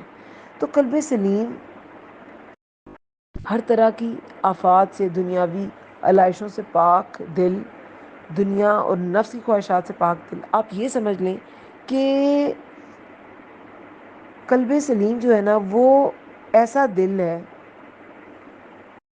جو شرک، بدعت، عقیدے کی ہر علائش سے پاک ہوتا ہے، حقوق اللہ کو پورا کرنے والا ہوتا ہے. اس کے علاوہ نفس کی علائشوں سے پاک ہوتا ہے. نفس کی علائشیں کیا ہیں؟ جو حقوق العباد پوری نہیں ہونے دیتی، بغض، کینہ، حسد، چغلی، جھوٹ، جو حقوق العباد پورے نہ ہونے دے. ایسی کوئی بھی صفت، اس سے سلامت دل ہوتا ہے قلب سلیم. تو ابراہیم علیہ السلام کا، انہیں اپنی قوم سے کوئی خار نہیں تھی، کوئی گرج نہیں تھا، انہیں بت پرستی سے خار تھی. تو وہ ان کا دل عقیدے کے لحاظ سے بھی بالکل سلیم تھا، اور حقوق العباد کے لحاظ سے بھی بالکل سلیم تھا. انہوں نے تو اپنے باپ کے لیے بھی بخشش کی دعا مانگنی چاہیے تھی، لیکن انہیں منع کر دیا گیا تھا. تو پھر انہوں نے اس کو قبول کر لیا. اطاعت ہے نا، اطاعت ہے کہ ٹھیک ہے، اگر کافر کے لیے بخشش نہیں مانگ سکتے تو نہیں مانگوں گا، چاہے میرا سگا باپ ہے. جیسے رسول اللہ کے دور میں بھی ایسے ہی ہوا، سگے باپ، سگے بیٹے اگر نہیں اسلام قبول کیا تو ٹھیک ہے، نہیں تو نہ صحیح. ان کے ساتھ جا کے ملا نہیں جا سکتا. ابو عبیدہ بن جراح نے غزوہ بدر میں اپنے ہی والد کو ان کا سر قلم کیا تھا. اذ قال، جب اس نے کہا، لأبیہ، اپنے باپ سے، وقومہ، اور اپنی قوم سے، ماذا تعبدون، کس کی تم عبادت کرتے ہو. اب ماں یہاں پہ استفہامیہ ہے، ذا اسم اشارہ ہے. بعض کے نزدیک ماں جو ہے وہ زائدہ ہے، جو کے معنی میں آتا ہے. تو جب اس نے کہا اپنے باپ سے اور اپنی قوم سے، باپ بھی قوم میں شامل تھا، وہ بھی بت پرست تھا، کس کی تم عبادت کرتے ہو؟ کہ ان تاروں کی یا ان بتوں کی، ان کی عبادت کرتے ہو؟ یہ کیا عبادت کے قابل ہے؟ مطلب اس طرح کی ایک بات ہے. آئفکن آلہتن دون اللہ تریدون. کیا اف کیا ہوتا ہے؟ حق سے ہٹی ہوئی بات، خود سے گڑی ہوئی بات جو حق نہیں ہوتی، جھوٹ ہوتی ہے. کیا گھڑے ہوئے آلیہ بتوں کو دون اللہ سوائے اللہ کے تریدون تم چاہتے ہو؟ یہ دراصل ایک نا تحقیر کا انداز ہے. ایک تو پہلے یہ کہ ماذا تعبدون، کس کی تم عبادت، یہ کیا ہیں جن کی تم عبادت کرتے ہو. دوسرا یہ کہ یہ جو گھڑے ہوئے عفق، جھوٹ ہے نا، بے حقیقت بات، اصل سے ہٹی ہوئی چیز، ہٹی ہوئی بات. واقعہ عفق بھی تھا، بالکل اصل سے ہٹی ہوئی چیز تھی، جھوٹ تھی.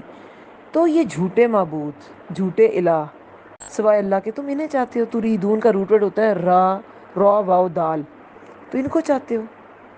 جو بھی شرک کرے گا، کسی اور کو معبود بنا لے گا، خواہ وہ کوئی مٹی کا یا پتھر کا بت ہے، یا کوئی فلسفہ ہے، یا کوئی آئیڈیالوجی یا باپ دادا کی کوئی تقلید ہے، کچھ بھی ہے، آپ نے کسی کو بھی الہ بنایا تو آپ نے اللہ تعالیٰ کی، نعوذ باللہ، اللہ تعالیٰ کو آپ نے پیچھے کیا، اللہ تعالیٰ کا مقام کم کیا، اللہ تعالیٰ کی جگہ کسی اور کو دی. تو یہی ابراہیم علیہ السلام انہیں بتانے کی کوشش کر رہے ہیں کہ تم یہ جھوٹے معبودوں کو اللہ کے سوا چاہتے ہو. فما تو کیا ہے، ظنکم گمان تمہارا، ظن زوئے نون نون، برب العالمین رب العالمین کے بارے میں، یعنی کہ اللہ کے بارے میں تم کیا سوچتے ہو؟ کیا تمہیں جھوٹے معبود بنانے کی ضرورت پیش آئی کیوں کہ تمہارا رب پہ یقین ہی نہیں ہے؟ تم رب العالمین کو جانتے نہیں ہو. اور بات بھی یہی سچ ہے، جب ہمارا اللہ پہ یقین کمزور ہوتا ہے، کم ہوتا ہے، تبھی ہم دوسرے سورسز کی طرف جاتے ہیں. جسے اللہ پہ یقین ہے اسے کبھی بھی کوئی دوسرا سورس، کوئی دوسرا مشکل کشا نظر نہیں آئے گا. تو وہ یہ سارا تحقیر کا انداز ہے، ان سے کوشچن کا انداز ہے. تم کس کی عبادت کر رہے ہو؟ کس کام میں پڑے ہوئے ہو؟ تم جھوٹے معبودوں کو چاہتے ہو اللہ کے مقابلے میں سوائے اللہ کے. اور تمہارا گمان کیا ہے رب العالمین کے بارے میں، اللہ کے بارے میں تم کیا سوچتے ہو؟ یہ ابراہیم علیہ السلام اور قوم کے درمیان آپ کہہ لیں گفتگو ہے کہ ابراہیم علیہ السلام کو لگا کہ کوئی دلیل ان پر اثر نہیں کر رہی، میں ان سے تھوڑا ڈائلاگس کروں اور آگے پھر دلیل جب اثر نہیں کی تو پھر وہ تدبیر بھی آزمائیں گے، وہ بھی ہم ابھی پڑھتے ہیں. اچھا پھر کیا انہوں نے کیا؟ فنظر، تو اس نے دیکھا، نظرتن ایک نظر، فی النجوم ستاروں میں. اب نظرہ فی ہوتا ہے کسی چیز میں تدبر کرنا، ہے نا. نظرہ الہ کسی چیز کی طرف دیکھنا، وہ جو صحیح نظر سے دیکھنا ہی آتا ہے، واچ کرنا، دیکھنا. اب یہاں پہ تدبر کرنا، یعنی کہ نظرہ تن ہے نا، جیسے خطفہ تن ایک بار اچکنا، اس طرح نظرہ تن ایک بار نظر ڈالنا. تو ابراہیم علیہ السلام نے ایک بار ستاروں کی طرف نظر ڈالی. اب وہ ستاروں کو بھی پوچھتے تھے، قوم جو تھی وہ ستارہ پرست بھی تھی. تو قوم نے یہی سوچا کہ شاید یہ ستاروں پر یقین رکھتا ہے، بتوں کو تو کرٹیسائز کر رہا ہے لیکن ستاروں پہ یقین رکھ رہا ہے، اور ان کو دیکھ کے کچھ اس نے سوچا ہے اور کچھ اپنے بارے میں فیصلہ کیا ہے. اس نے دیکھا ایک نظر ستاروں میں، فقولا، تو اس نے کہا، انی بے شک میں، سقیم بیمار ہوں. سقیم یہ ظاہری بیماری کے لیے یوز ہوتا ہے کہ یعنی کہ جیسے آپ فٹ فیل نہیں کر رہے، اس کے لیے یوز ہوتا ہے کہ کچھ اچھا، I am not feeling well, ہے نا، کہتے ہیں نا ہم اچھا محسوس نہیں کر رہے، دل نہیں چاہ رہا. I don't feel like going there, میں وہاں جانا نہیں چاہ رہی، مجھے اچھی وائبز نہیں آ رہی، کچھ اس طرح کی. یہ ہوتا ہے سقیم. ویسے تو بیماری کے بہت سے جو ہیں مریض بھی بیمار کو ہی کہتے ہیں، عربی میں بہت سے ورڈز ہیں. تو سقیم اس لیے آتا ہے، ظاہری بالکل بیماری، اچھا فیل نہ کرنا. تو اس نے کہا بے شک میں بیمار ہوں. فتولوا، تو وہ لوٹ گئے، عنہ اس سے، مدبرین پیٹھ پھیر کر. دبر ہوتا ہے پیٹھ. تو مان گئے ان کی بات. اچھا ستاروں کو دیکھ کے کچھ سوچ رہا ہے اور کہہ رہا ہے کہ نہیں میرے لیے جانا ٹھیک نہیں ہے, کوئی ستاروں کا حساب کتاب لگا رہا ہے. یہ ابراہیم علیہ السلام کی قوم کا حال تھا, ستاروں کا حال احوال پتہ کرنا. آج ہم ابراہیم علیہ السلام کو ماننے والے, رسول اللہ صلی اللہ علیہ وسلم کو ماننے والے, ساری شریعہ کو جاننے والے, ہم بھی ستاروں والوں کو دیکھتے ہیں, ستاروں والوں کی باتیں سنتے ہیں جو ایسے علم کو ظاہر کرتے ہیں, نجومیوں کی باتیں سنتے ہیں, نجومیوں کے پاس جاتے ہیں. کیا ہمارا اخلاقی زوال ہے یہ کہ دین ہوتے ہوئے ان کے پاس تو وہ دین کی نعمت تھی نہیں, انہوں نے قبول نہیں کی دین کی نعمت. ہمارے پاس تو ہے, ہم تو پیدائشی مسلمان ہیں, ہم پھر بھی ہاروسکوپ دیکھتے ہیں, ہم پھر بھی ستارے دیکھتے ہیں, ہم پھر بھی ہاتھ دکھا دیتے ہیں فار فار فار فن. اتنا کوئی اگر نہ بھی سیریسلی لے, صرف فن کے طور پہ, اتنی بڑی وہی جس چیز پہ آئی ہے اسے ہم فن کے طور پہ کر رہے ہوتے ہیں وہ کام. کہ رسول اللہ نے کہا کہ جو کاہن سے جا کے کچھ پوچھے گا تو وہ 40 دن کی اس کی عبادت قبول نہیں, تو پھر بھی ہم اسے فن کے طور پہ کر رہے ہوتے ہیں کہ چلو مزہ آئے گا کر لیتے ہیں. اچھا اب جب وہ قوم والے چلے گئے, فروغ, روغ, را واؤ غین اس کا روٹ ورڈ ہے, راغا ہوتا ہے, اور فراغا کے آگے جب الہ, جیسے نظرہ الہ ہوتا ہے کسی چیز کی طرف دیکھنا, نظرہ فی ہوتا ہے کسی چیز میں تدبر کرنا. ہر چیز کے آگے وہ جو صلہ ہوتا ہے نا, وہ جو آگے کا آپ کہہ رہے ہیں پریپوزیشن ہے, جو حرف ہے, وہ اس چیز کا مطلب بدلتا ہے. جیسے کہ آپ دیکھیں look at, look for, look out, ان سب کے الگ الگ مطلب ہیں. ورڈ تو لک ہی ہے نا, آگے کے جو ورڈز ہیں وہ چینج ہوئے, آگے کے آپ کہہ لیں جو پریپوزیشنز ہیں وہ چینج ہوئی, اور اس کی وجہ سے اس کا مطلب ہی چینج ہو گیا. تو اسی طرح عربی میں صلہ ہوتا ہے. تو فراغا کے آگے, روغا کے آگے جب الہ ہوتا ہے تو اس کا مطلب ہوتا ہے چپکے سے حملہ کر دینا.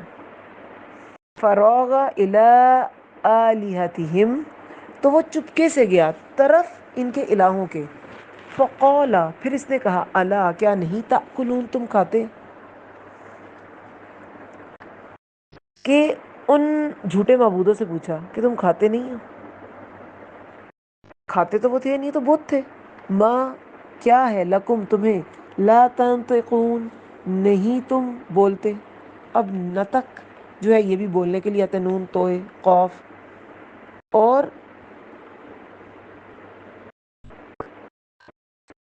کوئی ٹھیک طرح جو بول چال ہوتی ہے نا اس کے لیے نطق ورڈ یوز کیا جاتا ہے.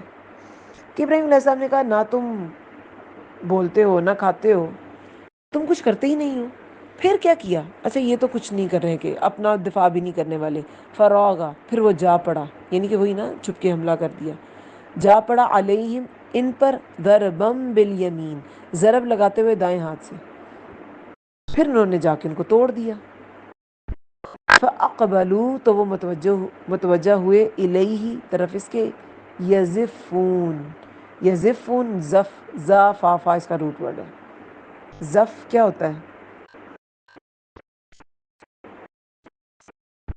زفاف جو ہے نا, زف وہ اس چال کو کہتے ہیں جب شوہر بیوی کے پاس آتا ہے تو وہ جو چال ہوتی ہے اس کو زف کہتے ہیں. ٹھیک ہے, زا فا, فا اس کے لیے یوز ہوتا ہے. شب زفاف بھی اسی سے ورڈ نکلا ہے. تو ابراہیم علیہ السلام نے جب دیکھ لیا نہ یہ کھاتے پیتے ہیں, ان میں کوئی حرکت نہیں ہے ان میں, ان کو توڑا. پھر لوگ متوجہ ہو گئے اور اس کی طرف دوڑتے ہوئے آئے. قولا, کہا, اتعبدون, کیا تم عبادت کرتے ہو, ماں, ان کی, جنہیں, تنحتون, تم تراشتے ہو. نحت کیا ہوتا ہے, پتھر یا لکڑی سے تراشنا. ٹھیک ہے, پتھر یا لکڑی کو تراشنا.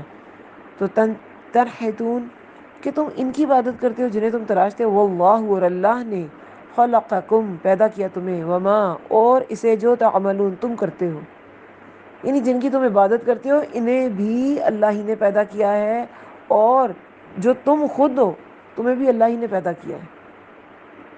تو اللہ کے مقابلے میں تم اللہ سے, اللہ کی پیدا کی ہوئی چیزیں جو پتھر لکڑی ہے ان کی عبادت کرتے ہو, انہی سے ان کے بت بنے ہوئے تھے.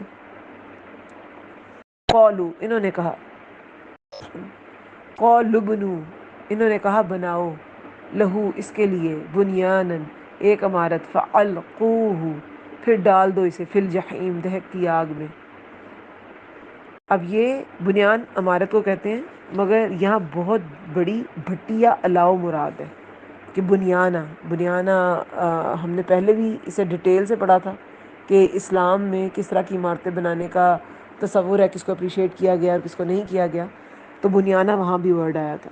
تو عمارت کو کہتے ہیں، لیکن یہاں پہ الاؤ تیار کرو.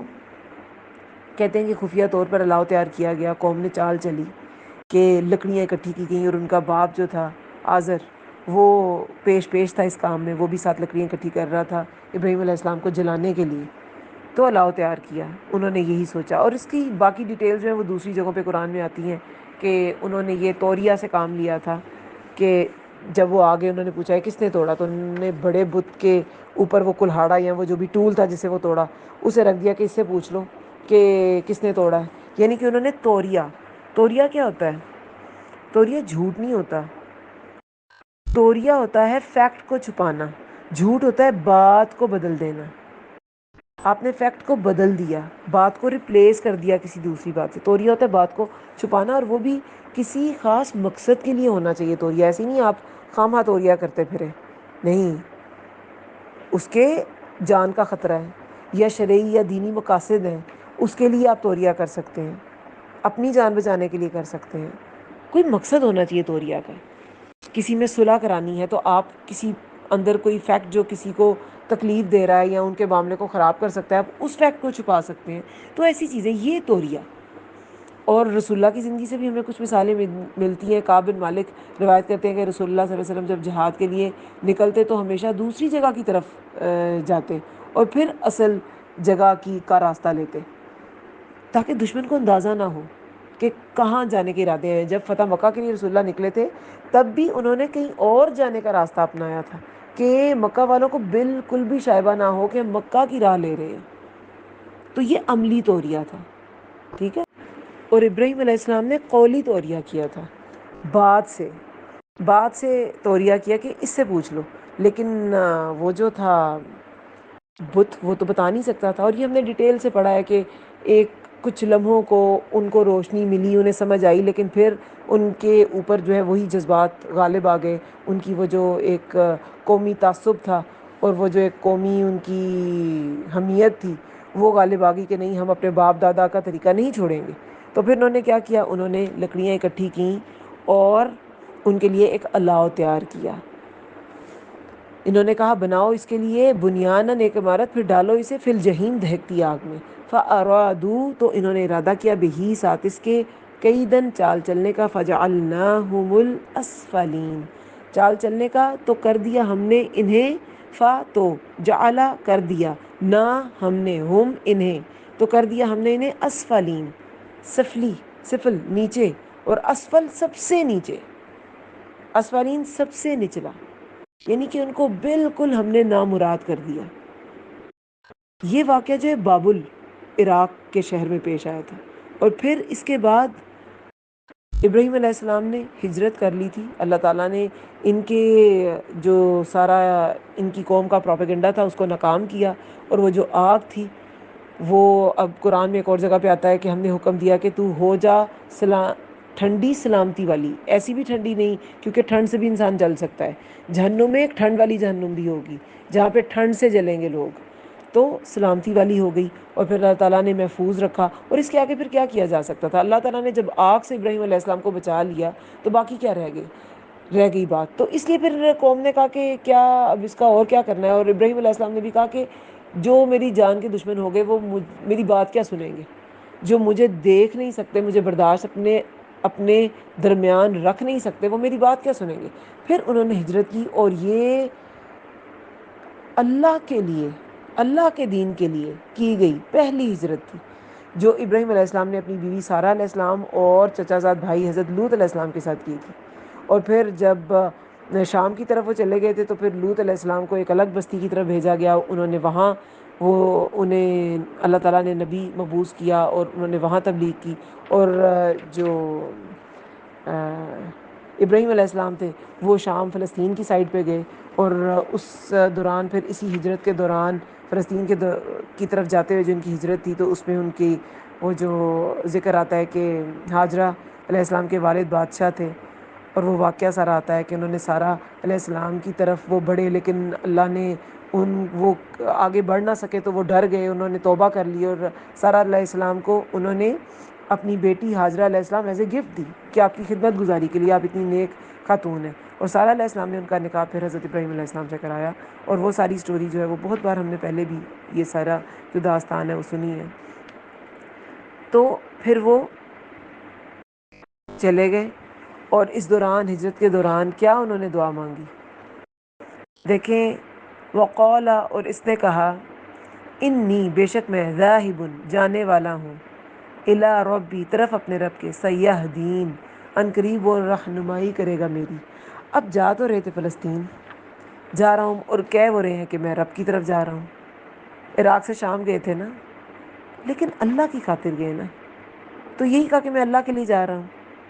یہ پہلے شخص تھے جنہوں نے اللہ کے لیے ہجرت کی، میں نے پہلے ہی بتایا.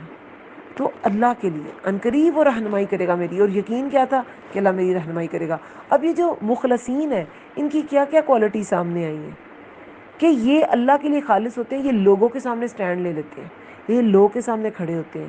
انہیں رب پر یقین ہوتا ہے کہ سیہدین وہ رہنمائی کرے گا میری. اور ان کے مقابلے پہ جو لوگ آتے ہیں انہیں اسفلین کر دیا جاتا ہے. ربی حبلی من الصالحین، اے میرے رب عطا کر مجھے صالحین میں سے. اور پھر جاتے ہوئے انہوں نے اللہ تعالیٰ سے دعا کیا کی؟ صالحین کا ساتھ. یا اللہ مجھے صالحین میں سے عطا کر. اور پھر کیا ہوا؟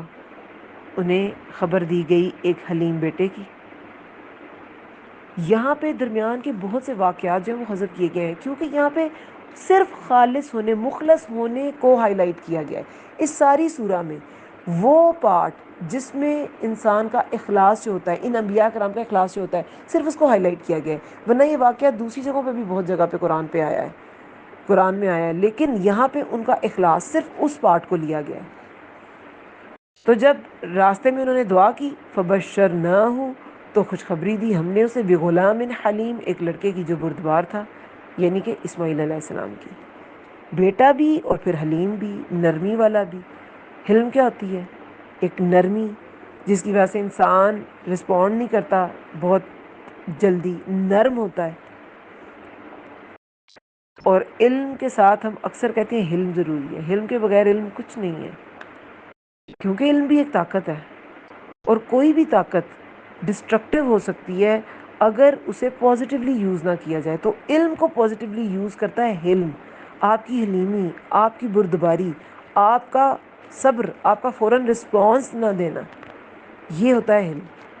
اگر علم بہت زیادہ ہے تو آپ تو کسی کی بات برداشت نہیں کر سکتے کہ میرے اندر تو اس کا صحیح علم ہے، میں ابھی بتا دوں اس کے منہ پہ جواب دے ماروں.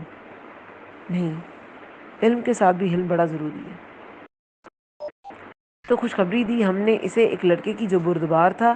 فلما، پھر جب، بلغا، وہ پہنچا. اب کیسے انہوں نے حاجہ علیہ السلام کو چھوڑا اور وہ پیچھے پیچھے آئیں، لیکن وہ زبان سے کچھ نہ بولے. اور حاجہ علیہ السلام نے کہا ہمیں اللہ کے سہارے چھوڑے جا رہے ہیں. کس کے سہارے چھوڑے جا رہے ہیں؟ تو انہوں نے شہادت کی انگلی اوپر کی، اللہ کے سہارے. انہوں نے کہا ٹھیک ہے.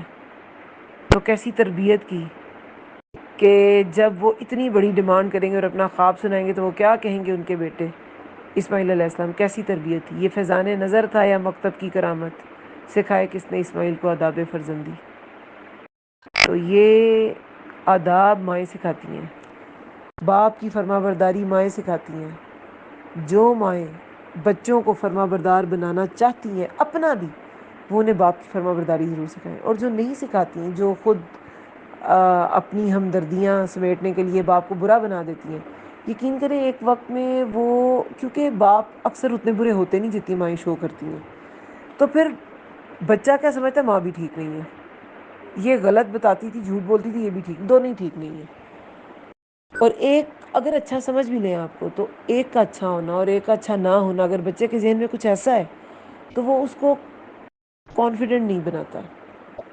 اس کے قریب کے دو لوگوں میں سے ایک بالکل الگ ہے اور دوسرا بالکل الگ سوچ کا ہے. الگ سوچ کا ہونا لیکن باہمی عزت کے ساتھ ہونا، وہ پھر بھی پروڈکٹیو ہے، وہ پھر بھی اچھا ہے، پازیٹیو ہے. لیکن سوچ الگ ہے، اور اوپر سے آپ ایک دوسرے کو جھوٹا ثابت کرنے کی بھی کوشش کر رہے ہیں. یہ بچے کو توڑ پھوڑ دیتا ہے کہ اسے سمجھ ہی نہیں آتا کون ٹھیک ہے. دونوں اس کے بہت قریبی رشتے ہیں. تو حاجرہ علیہ السلام نے اپنے بچے کی تربیت اتنی زبردست کی کہ وہ اطاعت گزار اللہ کے بھی بنے اور اپنے والد کے بھی بنے.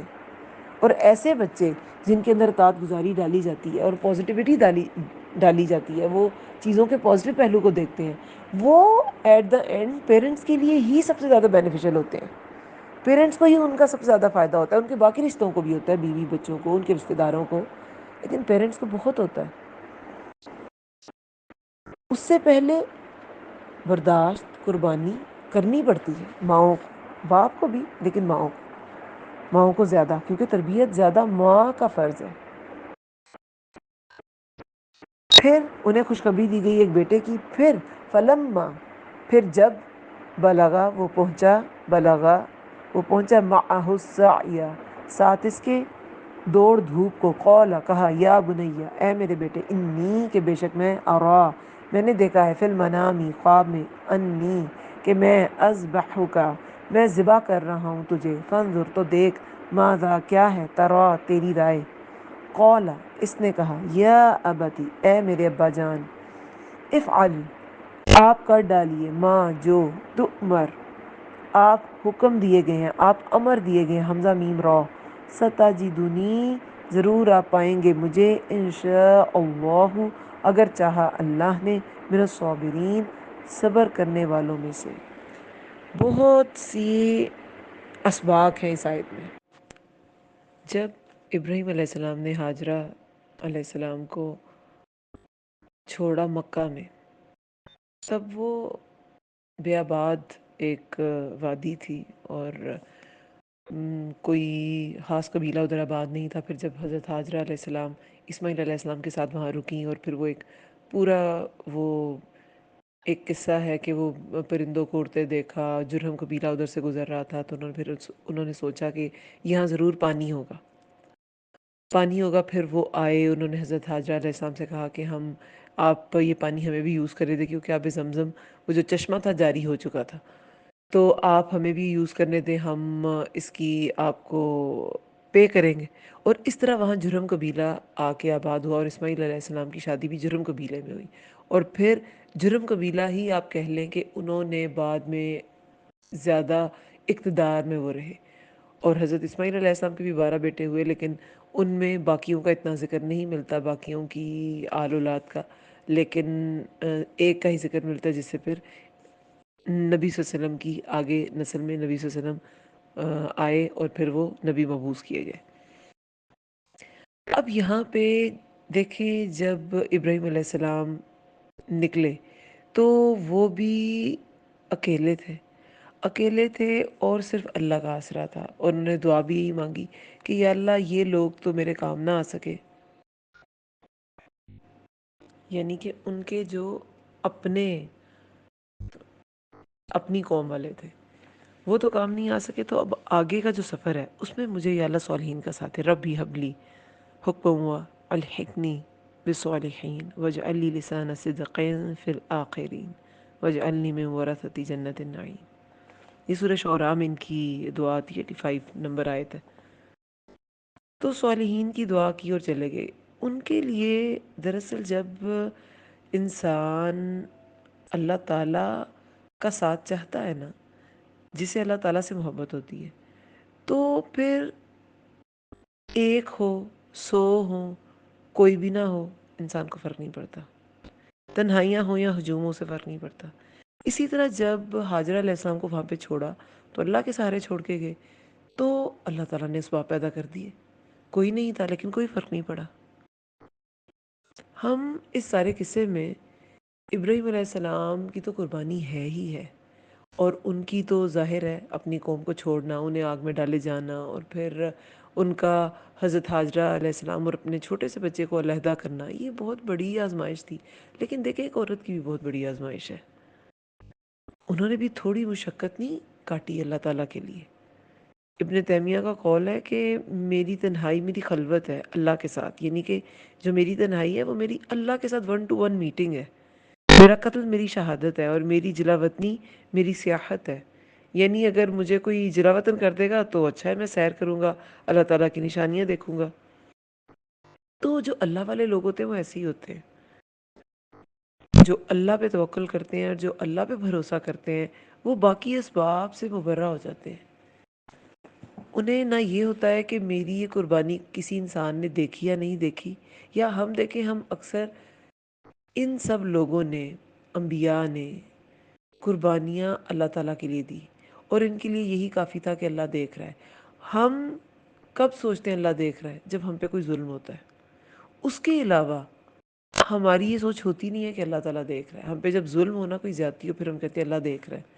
اللہ دیکھ رہا ہے، وہ اس شخص سے بدلہ ضرور لے گا، اللہ تو ہے نا۔ لیکن جب ہم کوئی نیکی کا کام کرتے ہیں تب ہماری یہ سوچ نہیں ہوتی، تب ہم کہتے ہیں ذرا شہرت ہو جائے اس کام کی، تب بھی اللہ دیکھ رہا ہوتا ہے۔ اور انسان کو اپنی کسی بھی نیک عمل کی شہرت کی ضرورت نہیں ہوتی اگر اس کے ذہن میں یہ بات ہو کہ اللہ نے تو دیکھ لیا نا، باقی کس کے ہاں اپنے ریکارڈ کرانا ہے؟ اور کوئی ریکارڈ رکھتا بھی نہیں ہے اور کوئی صلہ دیتا بھی نہیں ہے۔ ریکارڈ بھی اللہ تعالیٰ رکھتا ہے اور صلہ بھی اللہ تعالیٰ دیتا ہے۔ دنیا کا کوئی انسان اگر آپ کی تعریف کر بھی دے گا تو مے بی اس کا اپنا کوئی مطلب ہو، مے بی اس کی اپنی کوئی اس میں کوئی فائدہ ہو۔ تو انسان جب دین میں آتا ہے، سب سے پہلی چیز جو اسے پیچھے رکھنی پڑتی ہے وہ سیلف پروجیکشن ہے، کہ میں نے یہ کیا یا یہ کیا۔ اب اسماعیل علیہ السلام ایسے والدین کی اولاد تھے جن کے والد نے بھی قربانی دی، اپنی قوم کو چھوڑ دیا اللہ کے لیے، ماں نے بھی تنہائی کاٹی اللہ کے لیے، اور وہ بھی ایسے صابر بیٹے تھے، ایسی گود میں پلے کہ جنہوں نے انہیں اسماعیل علیہ السلام کو اطاعت سکھائی، اللہ تعالیٰ کی بھی اور اپنے والد کی بھی۔ کہتے ہیں کہ جب، اب جیسے اس آیت میں 102 میں، کہ جب وہ پہنچا ساتھ اس کے دوڑ دھوپ کو، یعنی کہ بلوغت کے قریب تھے اسماعیل علیہ السلام، چلنے دوڑ دھوپ، سایہ کا ورڈ یوز کیا گیا نا۔ صحیح کیا ہوتی ہے؟ دوڑنا۔ صحیح ایک رکن بھی ہے حج کا، دوڑنا، یعنی کہ بالکل چھوٹے بچے بھی نہیں تھے اور بلوغت کے قریب تھے۔ تقریباً کہا جاتا ہے اسماعیل علیہ السلام 13 سال کے تھے، کہیں پہ اور بھی ایج کیا وہ آتی ہے، عمر آتی ہے، لیکن جو زیادہ دیکھی جاتی ہے روایات میں وہ یہی ہے کہ 13 سال کے تھے جب ابراہیم علیہ السلام نے کہا کہ واپس آئے، ان سے ملے، کیونکہ ایک دو بار کا ہمیں روایات میں ملتا ہے کہ ابراہیم علیہ السلام واپس آئے اور ملے۔ تب آئے یہ جب انہیں خواب دکھایا گیا، اور ایک بار جب وہ جو ایک مشہور واقعہ ہے کہ ان کی بیوی تھیں اور اسماعیل علیہ السلام کے لیے، اور اسماعیل علیہ السلام گھر پہ نہیں تھے، ابراہیم علیہ السلام نے کہا کہ اپنے شوہر سے کہنا کہ تمہارے گھر کی چوکھٹ ٹھیک نہیں ہے، اس کو درست کراؤ۔ تو پھر اسماعیل علیہ السلام سمجھ گئے، انہوں نے اپنی بیوی کو جو ہے وہ طلاق دے کے دوسری جگہ شادی کی، اور پھر جب وہ ملنے آئی، یہ ایک قصہ آتا ہے، تو پھر انہوں نے کہا کہ اب تمہاری چوکھٹ درست ہے، کہ وہ ان کی بیوی جو تھیں وہ بہت گلے شکوے انہوں نے کیے، اور اس سے انہوں نے اندازہ کیا کہ یہ جو ہے یہ ایک اچھا ساتھی نہیں ہے۔ جو بھی گلے شکووں میں لگ جائے گا وہ اپنی زندگی کی خوبصورتی، زندگی کی لذت، بہت سی زندگی کی نعمتوں کو انجوائے نہیں کر سکے گا۔ جو بہت خواتین کیوں اتنی ڈپریس رہتی ہیں؟ کیونکہ جو ان کے پاس نعمتیں ہوتی ہیں وہ اس کو پہچانتی نہیں اور پھر اس کو انجوائے نہیں کرتی۔ ان کے پاس ہوتی ہے لیکن پہچان ہی نہیں ہوتی۔ تو شکر گزاری کے لیے تو سب سے زیادہ ضروری نعمت کی پہچان ہے، اور منعم کی پہچان ہے، نعمت دینے والے کی پہچان ہے۔ یہ دونوں پہچان نہیں ہے آپ کے پاس تو آپ شکر گزاری کر ہی نہیں سکتے، آپ کو لگے گا آپ کے پاس نعمتیں ہی نہیں ہیں۔ تو ابراہیم علیہ السلام نے حلیم بیٹے کی دعا مانگی تھی، تو انہیں خوشخبری دی گئی حلیم بیٹے کی۔ صالحین کی دعا مانگی تھی اور حلیم بیٹا دیا گیا۔ تو حلیم بھی ایسا شخص ہوتا ہے جو فوراً بدلہ نہیں لیتا، فوراً غصہ نہیں کرتا، رسپونڈ نہیں کرتا فوراً، اور جو رسپونڈ نہیں کرتا وہ صابر ہوتا ہے۔ رسپانس نہ دینا صبر کی علامت ہے۔ بہرحال ابراہیم علیہ السلام جب گئے، اور پھر انہوں نے کیا کہا؟ قال یا بنیا، اے میرے بیٹے، بے شک میں نے دیکھا ہے، منامی، مصدر میمی ہے منام، سونے کی حالت کو بھی کہتے ہیں، اور سونے کی حالت میں جو دیکھا جائے یعنی کہ خواب، اسے بھی کہتے ہیں۔ تو میں نے سوئے ہوئے سونے کی حالت میں دیکھا ہے، یا میں نے خواب میں دیکھا ہے کہ میں اذبحک، میں ذبح کر رہا ہوں تجھے، تو دیکھ کیا ہے تیری رائے۔ یہ بہت امپورٹنٹ ادھر فیکٹر ہے، کیونکہ یہ واقعہ جو ہے نا، یہ تو اور جگہوں پہ بھی ہے، قرآن میں بچپن سے سب لوگوں نے سنا، لیکن ان آیات میں تدبر کیا ہے؟ تدبر کیا کرنا ہے ہمیں، سمجھنا کیا ہے، فانظر ماذا ترى، تو دیکھ کیا ہے تیری رائے، بچے سے بھی رائے لے۔ اگر آپ بچوں میں حلم پیدا کرنا چاہتے ہیں اور ان میں حکمت پیدا کرنا چاہتے ہیں، ان میں قوت فیصلہ پیدا کرنا چاہتے ہیں، تو ان کو ان سے فیصلے کرائیں، ان سے رائے لیں اپنے فیصلوں میں، تاکہ وہ ان کی جو سوچ ہے، ان کی جو قوت ارادی ہے، یہ جو ڈیسیژن پار ہوتی ہے، وہ پالش ہو۔ ہم بچوں کو ڈیسیژن ہی نہیں لینے دیتے، تو وہ بہت بڑی ایج تک انڈیسائزو رہتے ہیں، وہ ڈیسیژن اپنے لے ہی نہیں پاتے۔ تو ڈیسیژن میکنگ ایک کامیاب انسان کے لیے اور ایک اسٹرانگ انسان کے لیے، کامیابی تو خیر دنیاوی لحاظ سے لوگ کے الگ الگ کرائٹیریاز ہیں، کچھ لوگ کسی کو ناکام سمجھتے ہیں، اللہ کے ہاں وہ پتہ نہیں کتنا کامیاب ہوتا ہے، لیکن ایک اسٹرانگ انسان کے لیے جو حالات کو جھیل سکتا ہے، ڈیسیژن میکنگ، اس کے لیے ڈیسیژن میکنگ آنی چاہیے، یہ بڑا امپورٹنٹ فیکٹر ہے۔ تو وہ کیسے آئے گی جب تک آپ بچے سے ڈیسیژن کرائیں گے نہیں؟ فانظر، تو دیکھ، ماذا ترى، کیا ہے تیری رائے۔ اسماعیل علیہ السلام سے رائے لی جا رہی ہے کہ تمہاری کیا رائے ہے۔ اور پھر اسماعیل علیہ السلام بھی ایک سمجھدار بیٹے، ایک تابع دار بیٹے، اطاعت گزار بیٹے، قولا، اس نے کہا، یا ابتی، اے میرے ابا جان، آپ کر ڈالیے جو آپ کو حکم دیے گئے ہیں، اور آپ ضرور پائیں گے اگر اللہ نے انشاءاللہ کوئی بھی بڑے سے بڑا آپ کام کریں، کوئی دعویٰ کریں کہ میں یہ کر سکتا ہوں، انشاءاللہ ضرور کہیں، کیونکہ اللہ چاہے گا تو کر سکتے ہیں، ورنہ نہیں کر سکتے۔ تو مسند احمد میں آتا ہے، اس میں بھی یہ واقعہ ایسے کوٹ کیا گیا ہے، 2707 اس کی نمبر ہے حدیث کا۔ تو مسند احمد میں آتا ہے کہ جب ابراہیم علیہ السلام نے اسماعیل علیہ السلام کو پیشانی کے بل لٹایا تو اسماعیل علیہ السلام نے سفید رنگ کی قمیض پہن رکھی تھی۔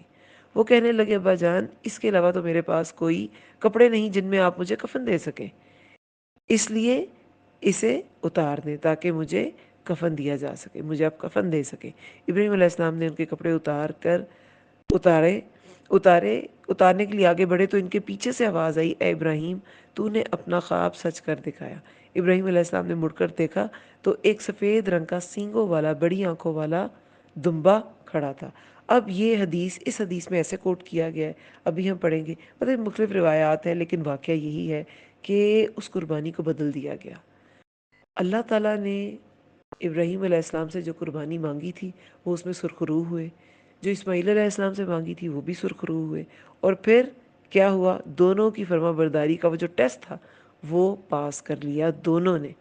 یہ ہماری فرما برداریوں کے ٹیسٹ ہوتے ہیں، جو ہماری آزمائشیں ہوتی ہیں، جو ہمیں آ جاتی ہیں اور بہت مشکل لگتی ہیں ہمیں، تو وہ اللہ تعالیٰ چیک کرتے ہیں کہ یہ انسان میرا کتنا فرما بردار ہے۔ فلما، پھر جب، اسلم، وہ دونوں متی ہو گئے، وَتَلَّهُ، تو اس نے، لام لام اس کا روٹ ورڈ ہے، لٹا دینا، تو اس نے لٹا دیا اسے، للجبین، پیشانی کے بل۔ تو دیکھیں ابھی جو حدیث پڑھی اس میں بھی کیا ہے کہ پیشانی کے بل لٹا دیا، یعنی کہ الٹا لٹا دیا۔ پیشانی کے بل آپ کا چہرہ سامنے نہیں پھر رہتا، اور دیکھیں نا بہت مشکل، پیشانی کے بل لٹانے میں کوئی وجہ ہیں، کیا وجہ ہیں؟ ایک تو دیکھیں، پیشانی اگر آپ کی زمین پر ہے تو یہ ایک اطاعت گزاری کی پوزیشن ہے، پھر باپ کی بیٹے، بیٹے کی باپ پہ نظر نہیں پڑے، کہ ارادہ، جو ارادہ انہوں نے اللہ کے لیے ایک باندھا تھا، بہت مشکل ایک ڈیسیژن کیا تھا، اس پہ قائم رہے، ہے نا؟ تو اس میں بھی لاجکس ہوں گی۔ اور اس نے لٹا دیا اسے للجبین، پیشانی کے بل، جبین پیشانی کو کہتے ہیں، جیم با نون اس کا روٹ ورڈ ہے۔ وَنَادَيْنَاهُ، اور پکارا ہم نے اسے، اَن یا ابراہیم، کہ اے ابراہیم۔ اب قربانی بدلنے کا وقت آ گیا۔ قد، تحقیق، صدقت الرؤیا، صدقت رؤیا، سچ کر دکھایا تو نے، رویا کیا ہوتا ہے؟ خواب۔ صدقت الرؤیا، انا، بے شک ہم، کذالک، اسی طرح، نجزی المحسنین، ہم بدلہ دیتے ہیں محسنین کو، کہ وہ جو قربانی تھی وہ آپ نے سچ کر دکھائی، جو آپ سے ڈیمانڈ کی گئی تھی، آپ اس پہ پورے اترے، اس کرائٹیریا پہ پورے اترے، اور اس آزمائش کو آپ اس میں سرخرو ہو گئے، اور اللہ تعالیٰ اسی طرح جزا دیتے محسنین کو۔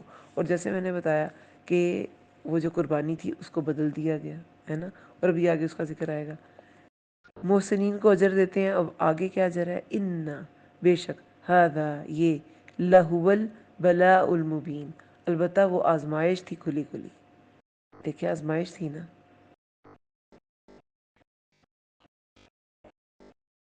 وفدیناہ، اور فدیہ دیا ہم نے اس کا، فا دال یا، اس کا روٹ ورڈ ہے فدیہ، بذبح عظیم، ساتھ ایک قربانی بہت بڑی کے، بہت بڑا سا کہتے ہیں مینڈا یا دمبا، وہ اسماعیل علیہ السلام کی جگہ رکھ دیا گیا۔ کہیں پہ آتا ہے کہ چھری سے پھیرنے لگے تو ان کو ہٹا کے جبرائیل علیہ السلام نے مینڈا رکھ دیا، کہیں پہ آتا ہے کہ انہیں آواز آئی گئی، آواز پیچھے سے دی گئی۔ تو بہرحال جو بھی تھا، لیکن اللہ تعالیٰ نے ان کی اس قربانی کو اور آزمائش کو ختم کیا، قربانی کو قبول کیا، اور ساتھ ایک بڑی قربانی کے اس کو، کیونکہ یہ بھی ایک بہت بڑی، آپ کہہ لیں کہ بہت بڑا ایک ریچول ہے اسلام میں بھی، دین ابراہیمی میں بھی تھا، اور اسلام میں ہر شریعت میں ہی تقریباً قربانی کی کوئی نہ کوئی صورت رہی ہے۔ جیسے آدم علیہ السلام کی شریعہ میں کیا تھا کہ وہ قربانی جو ہے ایک آگ آتی تھی آسمان سے، اور اس قربانی کو قبول کر لیا جاتا تھا۔ تو اب ہم کیا کرتے ہیں؟ یہ عید الاضحیٰ پہ ابراہیم علیہ السلام کی سنت کو زندہ کرتے ہیں، اور مینڈے کو یا اور بھی جانور ہیں سنت میں آتے ہیں، ان کو قربان کیا جاتا ہے۔ تو اسی طرح ابراہیم علیہ السلام کا یہ جو طریقہ ہے، یہ بعد والے لوگوں میں رہا، اور اب تک امت مسلمہ میں یہ ریچول قائم ہے۔ اب فدیہ دیکھیں، یہاں ورڈ فدیہ یوز کیا گیا۔ فدیہ تو ہوتا ہے قیدی کو چھڑانے کے لیے، جیسے غزوات میں ہم کہتے ہیں فدیہ دے کے ان کو چھڑایا گیا، یا ان کا فدیہ مقرر کیا گیا اور وہ قید سے چھوٹ گئے۔ تو یہاں پہ اللہ تعالیٰ نے اس مینڈے کو فدیہ کہا ہے، تو یہ کیا قید تھی؟ یہ کون سی قید تھی جس کا فدیہ دیا گیا ہے؟ اللہ تعالیٰ نے حکم دیا، ابراہیم علیہ السلام نے مانا، اور اللہ تعالیٰ نے فدیہ دے دیا۔ جب اللہ تعالیٰ کا حکم آیا تو ابراہیم علیہ السلام اللہ تعالیٰ کے حکم کی قید میں تھے، اور اب اللہ تعالیٰ ہی انہیں چھڑا رہے ہیں انہی کے بیٹے سے، انہی کے بیٹے کو چھڑا رہے ہیں انہی سے۔ کیسی بات ہے! اور فدیہ دیا اللہ تعالیٰ نے، کیسا ورڈ اللہ تعالیٰ نے یوز کیا ہے کہ اب یہ نہیں ہوگا۔ اور اسماعیل علیہ السلام کو اس یہ جو اللہ تعالیٰ کے حکم کی قید تھی اسے آزاد کر دیا گیا، اور ایک اور قربانی اس سے ریپلیس کر دی گئی جو کہ کسی جانور کی ہوتی ہے۔ وَتَرَكْنَا، اور باقی رکھا ہم نے، علیہ، اس پر، کیا باقی رکھا؟ ذکر خیر، بریکٹ میں لکھ لیں ذکر خیر، فی الآخرین، بعد والوں میں۔ کیسے ذکر خیر بعد تک رکھا گیا؟ دیکھیں، ایک تو ابراہیم علیہ السلام کا ذکر، ہمیشہ درود ابراہیمی جو سکھایا جاتا ہے ہمیں، رسول اللہ نے سکھایا، اس میں رسول اللہ پہ جب ہم درود بھیجتے ہیں، سلامتی بھیجتے ہیں، ان کی آل پہ، ابراہیم علیہ السلام اور ان کی آل پہ بھی بھیجی جاتی ہے، کیونکہ سارے انبیاء تو ابراہیم علیہ السلام کی آل سے تھے، جو بنی اسرائیل کی طرف آئے اور پھر بنی اسماعیل کی طرف رسول اللہ آئے۔ اور ابراہیم علیہ السلام کا جو طریقہ تھا، اب جیسے ابھی ہم نے طریقہ پڑھا ذبیحہ کا، تو یہ بات تک فی الآخرین، آخر والوں تک یہ رائج رہے گا۔ پھر ابراہیم علیہ السلام کا جگہ جگہ دیکھیں ان کو محسن اور مومن کہا جانا، یہ ابراہیم علیہ السلام جو ہے وہ بعد کی امتوں میں بھی محسن ہی رہے، یہود ہیں یا عیسائی ہیں یا مسلمان ہیں، سب ابراہیم علیہ السلام کو، ان کا جو تذکرہ ہے وہ گولڈن ورڈز میں کرتے ہیں۔ دیکھیں اب جیسے عیسیٰ علیہ السلام ہے، ان کی بھی بہت فضیلت ہے، لیکن یہود نہیں مانتے، ہے نا، تو انکار کرتے ہیں۔ اور اسی طرح جو عیسائی ہیں وہ رسول اللہ کا انکار کرتے ہیں، وہ مطلب ڈفرینٹ ان میں آپ کہہ لیں، اور یہود بھی انکار کرتے ہیں، وہ بھی رسول اللہ کا انکار کرتے ہیں، مطلب کہ کچھ نہ کچھ ان میں آپ کہہ لیں کہ ڈفرینسز ہیں، لیکن ابراہیم علیہ السلام کے لیے ان سب میں کیا ہے؟ ان سب میں لسانہ صدق ہے، سچی ناموری ہے۔ سلام علی ابراہیم، سلام ہے ابراہیم علیہ السلام پر، دنیا میں بھی سلام ہے اور آخرت میں بھی سلام ہے. دنیا میں بھی سلام ملا. ایک تو قرآن میں ہی جگہ جگہ ابراہیم علیہ السلام کو محسن کہا گیا ہے، مومن کہا گیا ہے. تو دنیا میں جب تک پڑھا جاتا رہے گا قرآن، ان کا ذکر خیر، ان پہ سلامتی بھیجی جاتی رہے گی. جب تک درود پڑھا جاتا رہے گا تو ان پر سلامتی بھیجی جاتی رہے گی. پھر آگے ذکر خیر، ان کی نسل سے انبیاء پیدا ہوئے، ان کی نسل سے رسول اللہ صلی اللہ علیہ وسلم آئے، اور پھر جب رسول اللہ پہ درود بھیجا جاتا ہے ان پر. یہ سارا کچھ بھی جو ہے انبیاء کا آنا، یہ بھی تو ابراہیم علیہ السلام کے لیے ایک ان کا ذکر خیر، ان کی دنیا میں ان کی سلامتی کا موجب بنانا، دنیا میں ان کی صلاۃ و سلام جو بھیجا جاتا ہے، تو وہ بھی ایک وجہ ہے. اور پھر کذالک، اسی طرح نجزی المحسنین، ہم بدلہ دیتے ہیں احسان کرنے والوں کو. کیا بدلہ ہے؟ کیا بدلہ دیا گیا؟ ایک تو یہی کہ ذکر خیر بعد تک کے لوگوں میں، ان کی نسل سے انبیاء پیدا ہوئے، ان کی نسل سے رسول اللہ آئے، ان کا نام لیا جاتا رہے گا. اور کیا محسنوں کی جزا، اللہ تعالیٰ کہتے ہیں کہ ہم محسنوں کو جزا دیتے ہیں. کیا اور جزا ہے؟ یہ جو قربانی ابراہیم علیہ السلام نے دی، ایسی قربانی کا موقع کسی کو نہیں ملا، کسی نے نہیں کی. رسول اللہ کو آپ کو پتہ ہے 2 ذبیحوں کی اولاد کہا جاتا ہے، کیونکہ ان کے جو والد تھے ان کے لیے بھی عبد المطلب جو تھے، یعنی کہ رسول اللہ کے دادا، انہوں نے منت مانگی تھی. کیونکہ عبداللہ تھے ان کے بیٹے، تو وہ ایک ہی بیٹے تھے، اور جب وہ کعبہ کی کہتے ہیں کہ دیواروں کو کھڑا کر رہے تھے تو انہوں نے دعا مانگی. کیونکہ 2-3 لوگ تو ناکافی ہوتے ہیں کہ یا اللہ اگر میرے 10 بیٹے ہوں اور وہ مطلب تندرست ہوں تو میں ایک بیٹا اللہ کی راہ میں قربان کر دوں گا.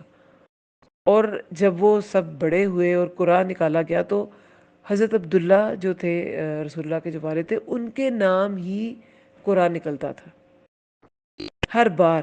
لیکن پھر خیر اونٹوں کی قربانی دی گئی.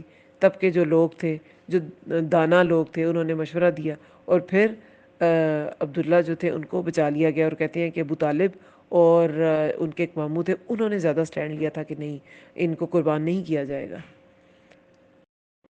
تو 2 ذبیحوں کی اولاد، یہ چھری پکڑ کے کھڑا نہیں کوئی ہوا اپنے بیٹے کی گردن پہ. تو یہ ابراہیم علیہ السلام کے لیے یہ جو ذکر ہے، اس طرح کا ذکر کبھی کسی کو آگے ملے گا ہی نہیں. پھر اور دیکھیں، جو چشمہ اسماعیل علیہ السلام کو اگر انہوں نے چھوڑا، اور ایک وہ جو ویران بیابان جو آبادی تھی، جو آباد ہی نہیں تھی، ویرانہ تھا، وہاں اپنے چھوٹے سے بیٹے کو چھوڑا اپنی بیوی کے ساتھ. تو کس طرح انہوں نے وہ وقت گزارا، اور کس طرح ان کی بھی آزمائش تھی اور ان کی بھی آزمائش تھی. اس طرح کی قربانی کا موقع بھی کسی کو نہیں ملا. اور اسماعیل علیہ السلام کے پیر سے وہ جو چشمہ جاری ہوا، وہ بھی ایک نعمت ہے جو اب تک مسلمان اس سے فائدہ اٹھا رہے ہیں. تو یہ سارا کیا ہے؟ یہ سارا ان کے، آپ کہہ لیں کہ ان کا ذکر خیر ہے، اور اللہ تعالیٰ کی ان کو جزا ہے. اسی طرح ہم بدلہ دیتے ہیں احسان کرنے والوں کو. نوح علیہ السلام کے واقعے کے بعد بھی اللہ تعالیٰ نے یہی کہا، اور آگے بھی جو واقعات پڑھیں گے، کیونکہ دیکھیں محسنین کی بات ہے اور مخلصین کی بات ہے، تو اللہ تعالیٰ کہتے ہیں کہ ہم اسی طرح جزا دیتے ہیں محسنین کو. 80 آیت میں نوح علیہ السلام کے واقعے کے بعد بھی یہی کہا گیا. تو محسنین جو ہوتے ہیں نا، احسان کرنے والے، اللہ تعالیٰ ان کو جزا دیتے ہیں. یہ سب محسن لوگ تھے، ان کے لیول کا کوئی نہیں ہو سکتا. لیکن پھر بھی اللہ تعالیٰ نے جنرل ایک جملہ بتایا ہے کہ ہم اسی طرح احسان کرنے والوں کو بدلہ دیتے ہیں. یعنی کہ آج کے وقت میں بھی کوئی اگر احسان کرے گا تو اس کو بھی ایسی جزا ملے گی. اس کو بھی اللہ تعالیٰ وہ خالی ہاتھ نہیں لوٹے گا، وہ اللہ تعالیٰ کی رحمتوں کو لے کر ہی لوٹے گا. انہو، بے شک وہ، من عبادنا المؤمنین، ہمارے بندوں میں سے تھا جو مومن ہے. دیکھیں بار بار مومن، صالح، مومن، محسن، مخلص، کیا کیا ورڈز نہیں اللہ تعالیٰ نے یوز کیے. پھر اس اتنی بڑی قربانی، خیر ان میں تو کہتے ہیں چند ماہ کا فرق تھا اسحاق علیہ السلام اور ابراہیم علیہ السلام میں، لیکن پھر بھی یہ جو قربانی تھی ان کی، اس سے پہلے بھی ایک چین ہے قربانی ہوگی. جب وہ اپنی قوم سے نکل گئے، وہ آگ میں ڈالے جانے لگے، اور وہ اللہ تعالیٰ کے لیے تیار ہو گئے کہ حسبنا اللہ و نعم الوکیل. کہتے ہیں جب آگ میں ڈالے جانے لگے تھے تو صرف یہ بولا تھا کہ میرے لیے اللہ ہی وکیل کافی ہے.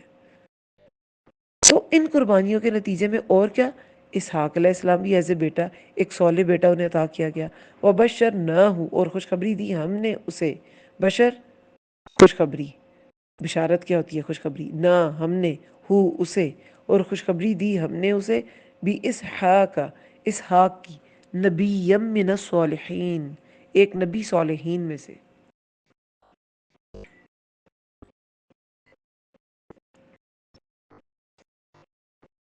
اب اسماعیل علیہ السلام کے علاوہ اللہ تعالیٰ نے ایک اور بیٹا عطا کیا، اسحاق علیہ السلام، اور وہ بھی بہت صالح انسان تھے، صالح تھے. ان کے آگے انبیاء کی نسل چلی. اسحاق علیہ السلام کے بیٹے یعقوب تھے. یعقوب علیہ السلام کے جو 12 بیٹے تھے، سورہ یوسف میں تفصیل سے ان کا ذکر ہوا ہے. یوسف علیہ السلام یعقوب علیہ السلام کے بیٹے تھے، اور پھر وہ 12 بیٹے، ان سے پھر بنی اسرائیل کے قبیلے بنے، اور پھر بنی اسرائیل سے مختلف قبائل میں مختلف انبیاء آئے. ان میں سے کچھ کا ذکر تو یہیں پہ ہوگا انشاءاللہ، بھی آگے آ رہا ہے. اور برکت وبارکنا، اور برکت نازل کی ہم نے. یہ برکت ہی ہے نا کہ وہ ایک جو چین آف پروفٹس ہے وہ اسحاق علیہ السلام کی نسل سے آئی ہے نا. وبارکنا، اور برکت نازل کی ہم نے علیہ، اس پر، وعلی اسحاق، اور اسحاق علیہ السلام پر، ومن ذریتہما، اور ان دونوں کی اولاد میں سے، محسن وظالم لنفسہ، کوئی محسن ہے، وظالم لنفسہ، اور کوئی ظالم ہے اپنے نفس کے لیے، مبین، کھلم کھلا. اب اس سے کیا پتہ چلتا ہے؟ دیکھیں انبیاء کی اولاد میں بھی سارے نیک نہیں ہوتے. نوح علیہ السلام کے 4 بیٹے تھے، ایک غرق ہوا تھا، باقی 3 سے نسلیں چلیں. لوط علیہ السلام کا بیٹا بھی ہلاک ہوا تھا. تو یعقوب علیہ السلام کے بھی 12 بیٹے تھے، یوسف علیہ السلام نبی تھے، باقی نہیں تھے. اور انہوں نے دیکھے کتنا یہ بڑا ایک جرم کیا تھا کہ اپنے بھائی کو کنویں میں ڈال دیا. اور پہلے تو خیر قتل کا ارادہ کیا، لیکن اللہ تعالیٰ نے انہیں محفوظ رکھا. تو کوئی محسن تھا اور کوئی ظالم تھا. نیک سے نیک انسان بھی اس کی ساری لڑی ہی نیکوکاروں کی آگے ہوگی، یہ بالکل ضروری نہیں ہے. انبیاء کی اولادوں میں اگر سب نیک نہیں تھے تو باقی ہم جو عام انسان ہیں، یہ کوئی گارنٹی نہیں ہے کہ ایک نیک انسان کی ساری اولاد یا اس کی ذریت، اولاد کی اولاد، یہ سب نیک ہی ہوں گے. ایسا کچھ بھی نہیں ہے. اور ایسا بھی نہیں ہے کہ اگر والدین جو ہیں وہ بہت نیک نہیں ہے تو بچے نیک نہیں ہو سکتے، ایسا بھی نہیں ہے. بہت سے بڑے بڑے صحابہ، ان کے والدین جو تھے وہ اسلام قبول ہی نہیں کیا انہوں نے. خالد بن ولید جو تھے، ان کے والد ولید بن مغیرہ وہ بہت بڑے اسلام کے دشمن تھے. حضرت عمر رضی اللہ عنہ کے والد بھی، وہ بھی بڑے سخت مزاج تھے. حضرت ابوبکر صدیق کے والد نے بھی فتح مکہ کے بعد اسلام قبول کیا تھا، اور رسول اللہ کو بہت خوشی ہوئی تھی ابو قحافہ نے. تو ایک زندگی کا ایک حصہ گزار چکے تھے نا ابوبکر صدیق، پھر والد نے قبول کیا اسلام. وہ نیکی کے راستے میں کتنا آگے جا چکے تھے. تو یہ ضروری نہیں ہے کہ نیک کی اولاد نیک ہی ہو اور بد کی اولاد بد ہی ہو، ایسا نہیں ہے. دل اللہ کی 2 انگلیوں کے درمیان ہے، ہدایت اللہ کی طرف سے. ہاں طلب انسان کے اندر ہوتی ہے، اور پھر اللہ تعالیٰ عطا کر دیتا ہے. پھر وَلَقَدْ، اور البتہ تحقیق. اب ان کی لڑی سے یہ سارا بتایا کہ کوئی محسن ہے اور کوئی ظالم ہے. اب بنی اسرائیل سے ہی آگے جو بہت مشہور پیغمبر ہیں موسیٰ علیہ السلام اور ان کے بھائی ہارون علیہ السلام، ان کا تذکرہ ہے. اور دیکھیں بالکل شارٹ سا تذکرہ ہے، سورہ طٰہٰ کی طرح، اس میں ڈائلاگز نہیں ہیں. لیکن بات یہ ہے کہ وہ جو مخلصین کی بات تھی نا 74 آیت میں، اس کے بعد اور محسنین کی بات تھی. تو یہ جو مخلص ہے، مخلص انسان ہو ہی نہیں سکتا. اللہ اس انسان کو چن ہی نہیں سکتا اگر وہ احسان کے درجے پہ نہیں ہے، جو اپنا کام احسن درجے پہ نہیں کرتا. اور وہ احسان تک آتے آتے، میں نے وہ سائیکل، اب تو سب سٹوڈنٹس کو وہ رٹ جانا چاہیے، جتنی دفعہ یہ ریپیٹ ہو چکا ہے سائیکل، کہ کیسے انسان پہلے صبر کرتا ہے، پہلے عاجزی، پھر صبر، پھر عدل، پھر عدل سے اوپر کا درجہ ہے احسان. عبادت میں بھی احسان عدل سے اوپر کا درجہ ہے. ایسے عبادت کرو جیسے تم اللہ کو دیکھ رہے ہو. اگر یہ نہیں تو یقین کر لو کہ اللہ تمہیں دیکھ رہا ہے. وہ عبادت کا درجہ، یہ آپ کے نماز، روزہ، زکوٰۃ میں بھی وہ درجہ ہوگا. اور جب آپ لوگوں سے معاملات کریں گے تب بھی آپ کا یہ درجہ ہو کہ اللہ تعالیٰ تو دیکھ رہا ہے نا. ہم نہیں دیکھتے، وہ تو بہت، اس سے بھی آپ کہہ لیں سپیریئر چیز ہے اگر وہ کیفیت آ جائے، لیکن اللہ تو دیکھ رہا ہے نا. تو پھر وہ کام ہوتا ہے احسان کے درجے پہ. یہ محسنین کے تذکرے ہیں سارے کے سارے. تو یہاں پہ ان کے محسن ہونے، ان کے کہ کیسے وہ چنے گئے، کیسے یہ مخلصین تھے، وہ تذکرہ ہے. صرف اس چیز کو ہائی لائٹ کیا گیا ہے، پورے کا پورا واقعہ نہیں ڈسکرائب کیا گیا. اب موسیٰ علیہ السلام اور ہارون علیہ السلام کا قصہ ہے. اور البتہ تحقیق احسان کیا ہم نے. مننا ہے نا، میم نون نون، میم نون نون جو ہے وہ احسان، من احسان کے لیے آتا ہے. اور نون الف نا، کیونکہ تشدید کا مطلب ہے دو نون، تو نون الف نا ہم کے لیے. اور البتہ تحقیق احسان کیا ہم نے اوپر موسیٰ اور ہارون کے. کیا احسان کیا؟ وَنَجَّيْنَاهُمَا، اور نجات دی ہم نے ان دونوں کو، وَقَوْمَهُمَا، اور ان دونوں کی قوم کو، من الکرب العظیم، مصیبت سے بہت بڑی. اب پہلے کرب العظیم کیا کہا گیا؟ نوح علیہ السلام کے قصے میں آیا کہ ہم نے نوح علیہ السلام کو اور اس کے اہل کو کرب عظیم سے نجات دی، 76 آیت میں تھا. اب 115 آیت میں موسیٰ علیہ السلام. اب میں نے کرب عظیم کی جب ڈیفینیشن اس کو تھوڑا ڈسکرائب کیا تھا، تو وہ یہی ہم نے پڑھا ہے کہ ایک تو وہ جو قوم کی نافرمانی ہے اس کے کرب سے نجات. اور موسیٰ علیہ السلام بھی آل فرعون کو کتنی تبلیغ کرتے رہے. 7 طرح کے عذاب آئے تھے، ٹڈیوں کا، خون کا عذاب، قحط پڑ گیا، پتہ نہیں کہ ہر بار موسیٰ علیہ السلام کو کہتے تھے ہمارے لیے دعا کریں، اور جب دعا قبول ہوتی تھی تو پھر اپنی کمٹمنٹ سے پھر جاتے تھے. کیونکہ موسیٰ علیہ السلام کہتے تھے ٹھیک ہے تم بنی اسرائیل کو آزاد کر دو کہ میرے ساتھ بھیج دو گے، لیکن وہ نہیں مانتے تھے. تو یہ آل فرعون کی جو بار بار کی نافرمانی تھی اس کرب سے. اور ایک کرب جو کامن ہے موسیٰ علیہ السلام کے قصے میں اور نوح علیہ السلام کے قصے میں، وہ ہے ڈوب جانے کا جو تکلیف ہے اور جو مصیبت ہے، کرب عظیم. یہ غرق ہونے کا کرب ہے. کیونکہ جب انسان غرق ہوتا ہے نا، بڑی تکلیف دہ موت ہے کہ آہستہ آہستہ پانی آپ کے لنگز میں بھر جائے. آپ کو نظر آ رہا ہے کہ کوئی مجھے بچا سکتا ہے لیکن کوئی نہ بچا پائے، اور انسان آہستہ آہستہ ڈوب جائے پانی میں. تو نوح علیہ السلام کو بھی وہ 80 لوگ جو تھے، نوح علیہ السلام اور ان کے فالورز، وہ بچے، باقی سب ڈوب گئے.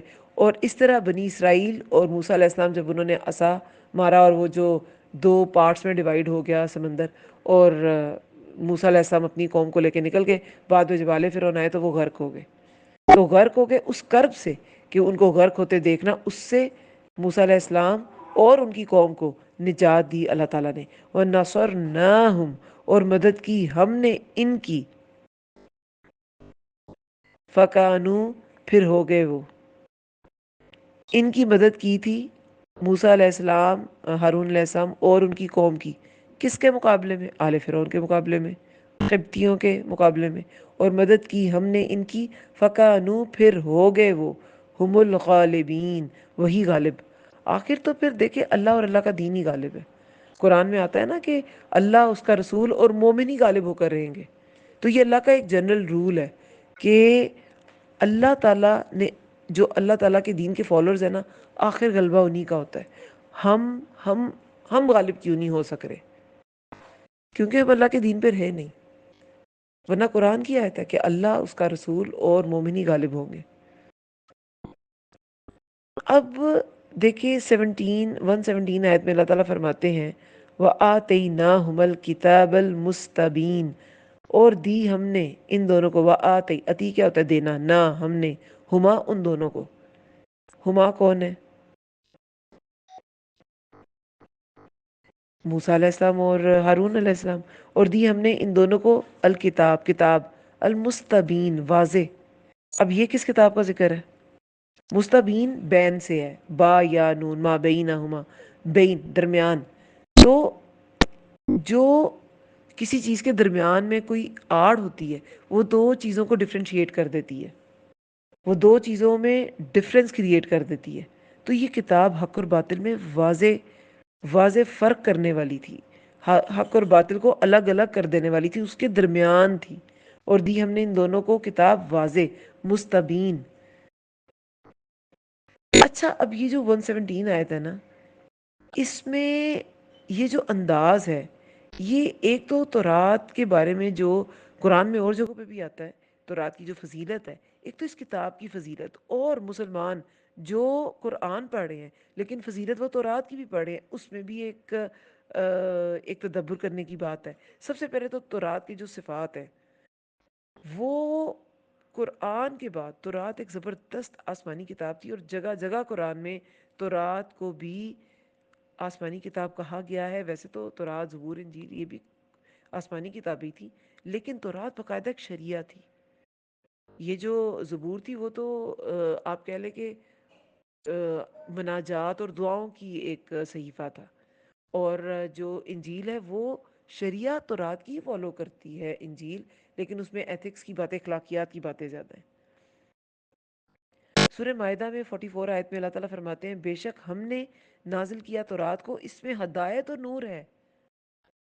اسی کے ذریعے فیصلے کرتے تھے انبیاء جو اللہ کی اطاعت کرنے والے تھے، ان کے لیے جو یہودی تھے.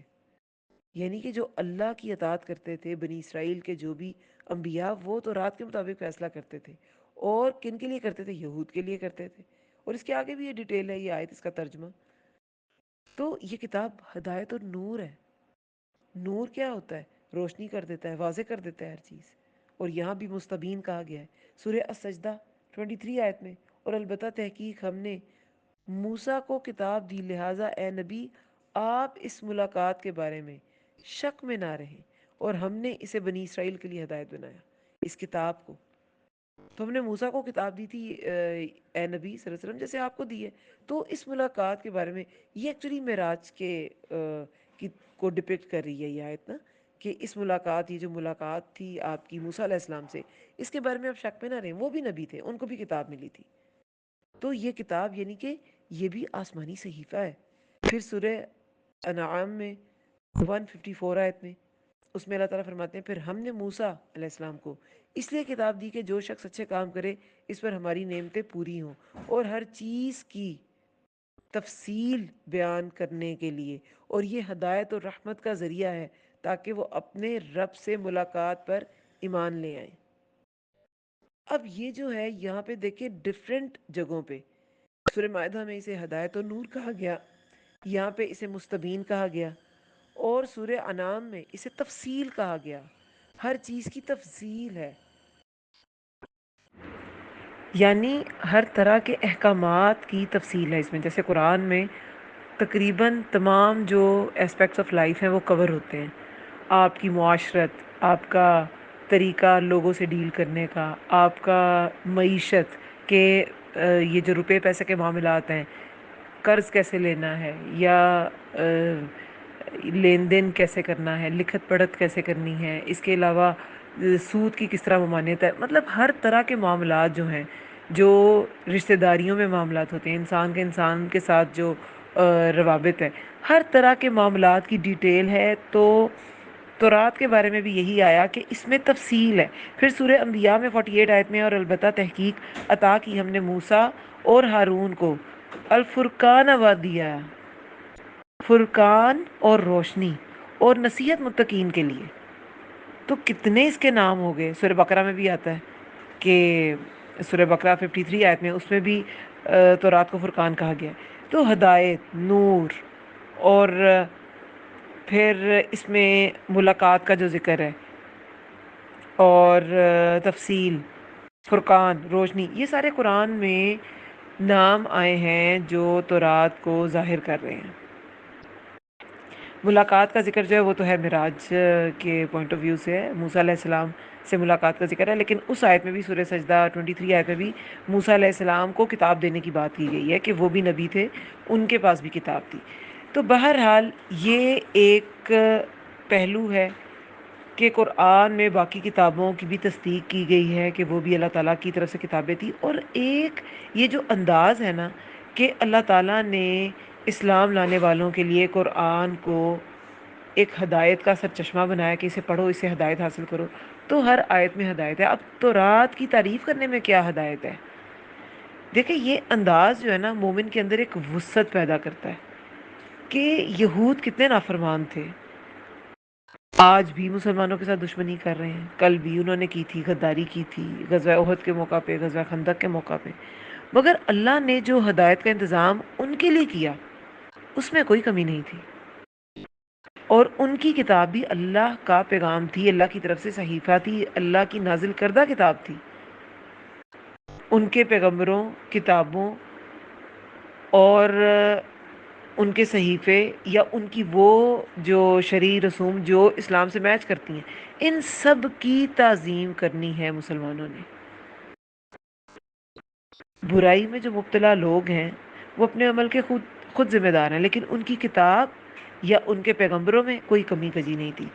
ہم مسلمانوں پر کتاب پر ایمان لانا، ایمان کے یہ سارے اجزاء ہیں، جیسے توحید پر ایمان لانا اور اللہ تعالیٰ کی وحدانیت پہ اور فرشتوں پہ ایمان لانا، اسی طرح کتابوں اور پیغمبروں پہ بھی ایمان لانا ہے، اور صرف اپنی کتاب اور اپنے پیغمبر پہ نہیں، تمام کتابوں اور تمام پیغمبروں پہ، اور پھر موت کے بعد جی اٹھنے پہ اور اچھی بری تقدیر پہ۔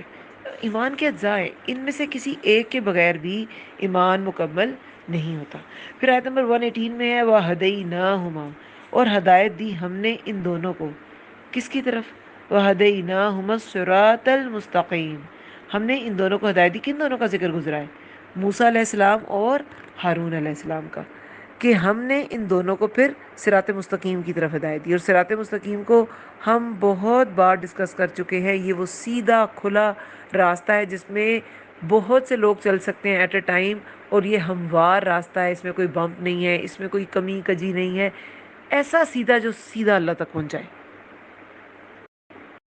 نیکی کا وہ راستہ جو اللہ کو مطلوب ہے، یہی وہ راستہ ہے جس پہ چل کے اللہ کا قرب حاصل ہوتا ہے، جس پہ چل کے فلاح حاصل ہوتی ہے، فوز و نظیم حاصل ہوتی ہے۔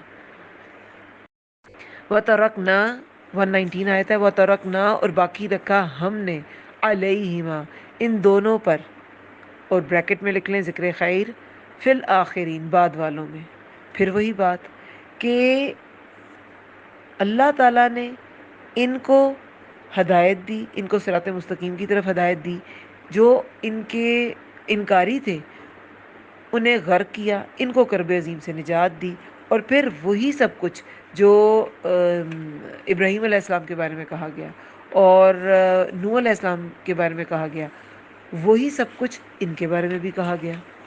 نوح علیہ السلام کے بارے میں بھی یہی باتیں تھیں کہ ہم نے انہیں کرب عظیم سے نجات دی، وَتَرَکْنَا عَلَيْهِ فِي الْآخِرِينَ، یہاں بھی یہی ہے وَتَرَکْنَا عَلَيْهِمَا فِي الْآخِرِينَ، کیونکہ یہ دو نبی تھے تو علیہما کی بات آئی، اور ابراہیم علیہ السلام ان کے بارے میں بھی یہی تھا وَتَرَکْنَا عَلَيْهِ فِي الْآخِرِينَ، سلام علی ابراہیم۔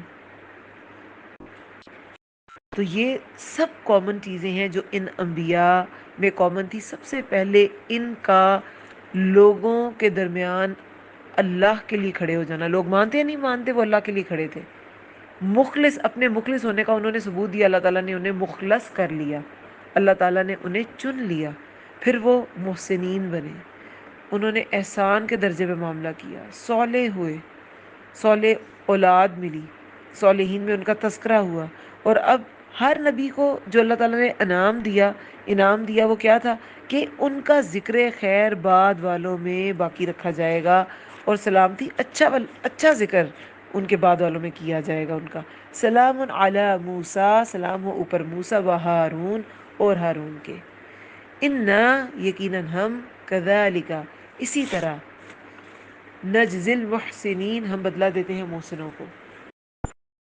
پھر وہی بات کہ اسی طرح بدلہ دیا جاتا ہے محسنوں کو، اللہ تعالیٰ بدلہ دیتے ہیں، ہم بدلہ دیتے ہیں محسنوں کو، کہ جو بھی آج اس درجے پہ قربانی کرے گا، اس درجے پہ احسان کے درجے پہ نیکیاں کرے گا، اللہ تعالیٰ کے لیے قربانی کرے گا، تو انہیں ہم بدلہ دیں گے، یقیناً ہم اسی طرح ہم بدلہ دیتے ہیں محسنوں کو، محسنین کو۔ پھر آیت نمبر 122 میں ہے انہما، بے شک وہ دونوں، من عبادنا المؤمنین، ہمارے بندوں میں سے، من عبادنا، من میں سے، عباد بندے، عبد ہوتا ہے سنگولر، عباد ہوتا ہے پلورل، نہ ہمارے، بے شک وہ دونوں ہمارے بندوں میں سے تھے، المؤمنین، جو مومن ہیں۔ یہ سارے مومنین کا ذکر ہے، ان کے کیسے کیسے نام ہیں، مومنین، محسنین اور مخلصین۔ اچھا، اب یہ دونوں بھی اللہ کے مومن بندوں میں سے تھے۔ اس کے بعد اب جن نبی کا ذکر ہے وہ ہے الیاس علیہ السلام، وَإِنَّ إِلْيَاسَ لَمِنَ الْمُرْسَلِينَ، اور بے شک الیاس، لا، البتہ، من، میں سے، مرسلین، رسولوں میں۔ تو کیا اس کا ترجمہ ہوا؟ وَإِنَّ، اور بے شک، الیاس البتہ رسولوں میں تھا، الیاس علیہ السلام کی قرآن میں 2 جگہ پہ ذکر آیا ہے، ایک تو یہاں پہ ہے 123 آیت سورہ صافات میں، اور ایک ہے سورہ انعام آیت نمبر 85 میں۔ ان کے بارے میں کہا جاتا ہے کہ یہ عیسیٰ علیہ السلام سے 900 سال پہلے مبعوث کیے گئے تھے، یعنی کہ 9ویں صدی قبل یہ مبعوث کیے گئے تھے۔ اب کہا جاتا ہے کہ ہارون علیہ السلام کی اولاد تھے، لیکن کوئی مطلب قرآن میں اس کو واضح نہیں کیا گیا کہ ہارون علیہ السلام کی اولاد میں سے تھے۔ سنت میں بھی کوئی ایسی، حدیث میں بھی ایسی کوئی ٹھوس دلیل نہیں ملتی، لیکن مفسر کہتے ہیں کہ یہ ہارون علیہ السلام کی اولاد میں سے تھے۔ اور الیاس علیہ السلام کا جو علاقہ ہے وہ فلسطین کا مغربی جو وسطی علاقہ ہے نا وہ بنتا ہے۔ بنی اسرائیل کی طرف آئے تھے، شام کا علاقہ تقریباً اب یہ بنتا ہے سیریا کا، بنی اسرائیل کی طرف آئے تھے۔ جیسے کہ ہم جانتے ہیں کہ موسیٰ علیہ السلام جب بنی اسرائیل کو لے کے نکلے اور یہ جو میدان تیہ میں وہ رہے سہران وردی میں، اور پھر جب ان کے جو بڑے لوگ تھے جن میں غلامی بہت زیادہ سرایت کر چکی تھی اور وہ خود سے کوئی سٹینڈ نہیں لے پاتے تھے، وہ لوگ بوڑھے ہو گئے یا مر گئے اور ان کے بچے جوان ہوئے، ان میں تھے یوشع بن نون جو موسیٰ علیہ السلام کے شاگرد بھی تھے اور نبی بھی تھے، کہا جاتا ہے کہ نبی بھی تھے۔ انہوں نے قیادت سنبھالی اور فلسطین میں پھر اپنے علاقے میں انٹر ہوئے۔ وہاں پہ پھر داؤد علیہ السلام کو غلبہ ملا، ان کے بعد سلیمان علیہ السلام جیسی تو بادشاہت کسی کو ملی ہی نہیں، لیکن سلیمان علیہ السلام کا بیٹا جو ہے ان کے بارے میں قرآن میں بھی ایک آیت آتی ہے کہ ایک جسم ہم نے کرسی پہ لا ڈالا، تو کچھ لوگ اس کا معنی لیتے ہیں کہ وہ پیرالائز تھا جو جانشین تھا سلیمان علیہ السلام کا، اور کچھ نے یہی کہا کہ وہ اتنا کمپیٹنٹ نہیں تھا کہ وہ ساری اس بادشاہت کو جو سلیمان علیہ السلام کو عطا کی گئی تھی اس کو سنبھال سکتا ہے۔ تو پھر کیا ہوا، وہ جو حکومت تھی اس کا زوال، سیاسی زوال، دینی دینی لحاظ سے بھی اس طرح ایکٹیو نہیں رہے۔ تو سلیمان علیہ السلام کے بعد پھر آپ کہہ لیں کہ یہ حکومت اس طرح نہیں رہی، اور سلیمان علیہ السلام کی دعا بھی تھی کہ میرے جیسی حکومت کسی کو نہیں ملے گی اور ان جیسی ملے گی بھی نہیں کسی کو۔ لیکن خیر وہ تو انہوں نے ایک محبت سے دعا مانگی تھی، اس میں کوئی تکبر کی بات نہیں تھی۔ پھر یہ جو ریاست تھی نا سلیمان علیہ السلام کے وقت کی، یہ کہتے ہیں کہ 2 حصوں میں تقسیم ہو گئی۔ دیگر قوموں کے پھر جو اثرات تھے وہ بھی پھر یہ جو عرب تھے ان پر آنے لگے، جو فلسطین میں ظاہر ہے فلسطین میں آ کے آباد ہوئے تھے یہ سب لوگ، داؤد علیہ السلام، سلیمان علیہ السلام، ان کے بعد بھی جو 2 حصوں میں بٹ گئی تھی یہ بادشاہت۔ فلسطین کے قریب تھا لبنان کا علاقہ، لبنان میں فنیقی قوم وہ رہتی تھی، اور اس قوم کا، فنیکی قوم کا ایک بڑا سا بت تھا بعل، بعل بے آئین لام، ابھی اس کا ذکر آئے گا، بے آئین لام بعل اس کا ذکر تھا۔ تو بعل ان کا بت تھا۔ پھر بنی اسرائیل کا جو بادشاہ تھا نا اس وقت کا، اس نے فنیکی بادشاہ کی بیٹی سے شادی کر لی، اور وہ جو بادشاہ کی بیٹی تھی اس کا اتنا انفلوئنس ہو گیا اپنی رعایا پہ کہ وہ ظاہر ہے فنیکی جو قوم تھی وہ اس بعل کو پوجتی تھی، تو وہ لڑکی بھی پوجتی تھی، اور اس طرح جو باقی لوگ ہیں ان پہ بھی اس کا اثر ہونے لگا۔ وہ بعل کو پوجتے تھے، بعل ایک نر دیوتا تھا، اور اس کی بیوی کا نام استورات تھا، سونے کا تھا وہ دیوتا۔ تو پھر کیا ہوا کہ اس کی پوجا کی جانے لگی۔ الیاس علیہ السلام نے ان کو، جیسے کہ وہ نبی تھے، نبی مبعوث کیے گئے تھے، ایک الہ کی طرف بلایا، کچھ مان گئے، زیادہ تر دشمن ہو گئے، اور پھر ان کے قتل کی سازشیں کرنے لگے، اور روایات میں آتا ہے کہ ان کو ان کی قوم کے لوگوں نے قتل کیا تھا۔ بنی اسرائیل کے یہ گناہ تھے بہت بڑے بڑے، ایک تو وہ تکذیب تو کرتے تھے انبیاء کی، لیکن انہوں نے کچھ انبیاء کو قتل بھی کیا تھا۔ جیسے عیسیٰ علیہ السلام کا تو بہت مشہور واقعہ ہے کہ یہود جو ہے انہی میں سے انہی لوگوں نے ان کے قتل کا پلان بنایا، لیکن اللہ تعالیٰ نے جیسے قرآن میں بتایا کہ ہم نے انہیں اٹھا لیا زندہ اوپر آسمانوں میں۔ خیر الیاس علیہ السلام اس قوم کی طرف مبعوث کیے گئے، اور وہ رسولوں میں سے تھے، اور اللہ تعالیٰ نے دیکھے خود گواہی دی اس آیت میں 123 میں، اور بے شک الیاس البتہ رسولوں میں سے تھا کہ ان کی تعظیم فرض ہے، ان کے اپنے لوگوں نے کی نہیں کی، لیکن الیاس علیہ السلام اللہ کے برگزیدہ بندے تھے، پیغمبر تھے، رسولوں میں سے تھے۔ جب قولا اس نے کہا لقومی ہی اپنی قوم کو، الا کیا نہیں، آ حرف استفہام کیا، لا نہیں، تتقون تم ڈرتے، اتدعون کیا تم پکارتے ہو، دعو پکارنا، کیا تم پکارتے ہو، بعلن بعل کو، وتذرون اور تم چھوڑ دیتے ہو، کسے، بریکٹ میں لکھ لیں اللہ کو، احسن الخالقین بہترین پیدا کرنے والے کو۔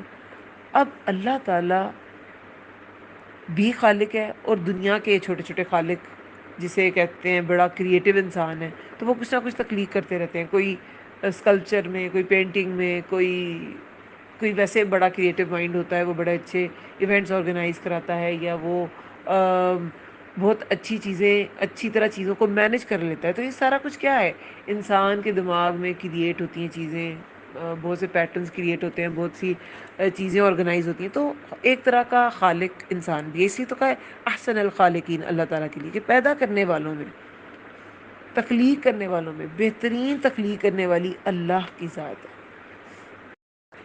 کیا تم پکارتے ہو بعل کو اور تم چھوڑ دیتے ہو اللہ بہترین، اللہ کو بہترین پیدا کرنے والے کو۔ اب دیکھیں اللہ تعالیٰ ان سب پیدا کرنے والوں میں سے بہترین کیوں ہے، کیونکہ مخلوق کو تخلیق ہونے کے لیے مادے کی ضرورت ہوتی ہے، میٹر کی ضرورت ہوتی ہے۔ کسی بھی طرح کی مخلوق ہے، اسے کسی نہ، میٹر کیا ہوتا ہے، سالڈ لکوڈ گیس، اسے کسی نہ کسی میٹر کی ضرورت تو ہوگی نا۔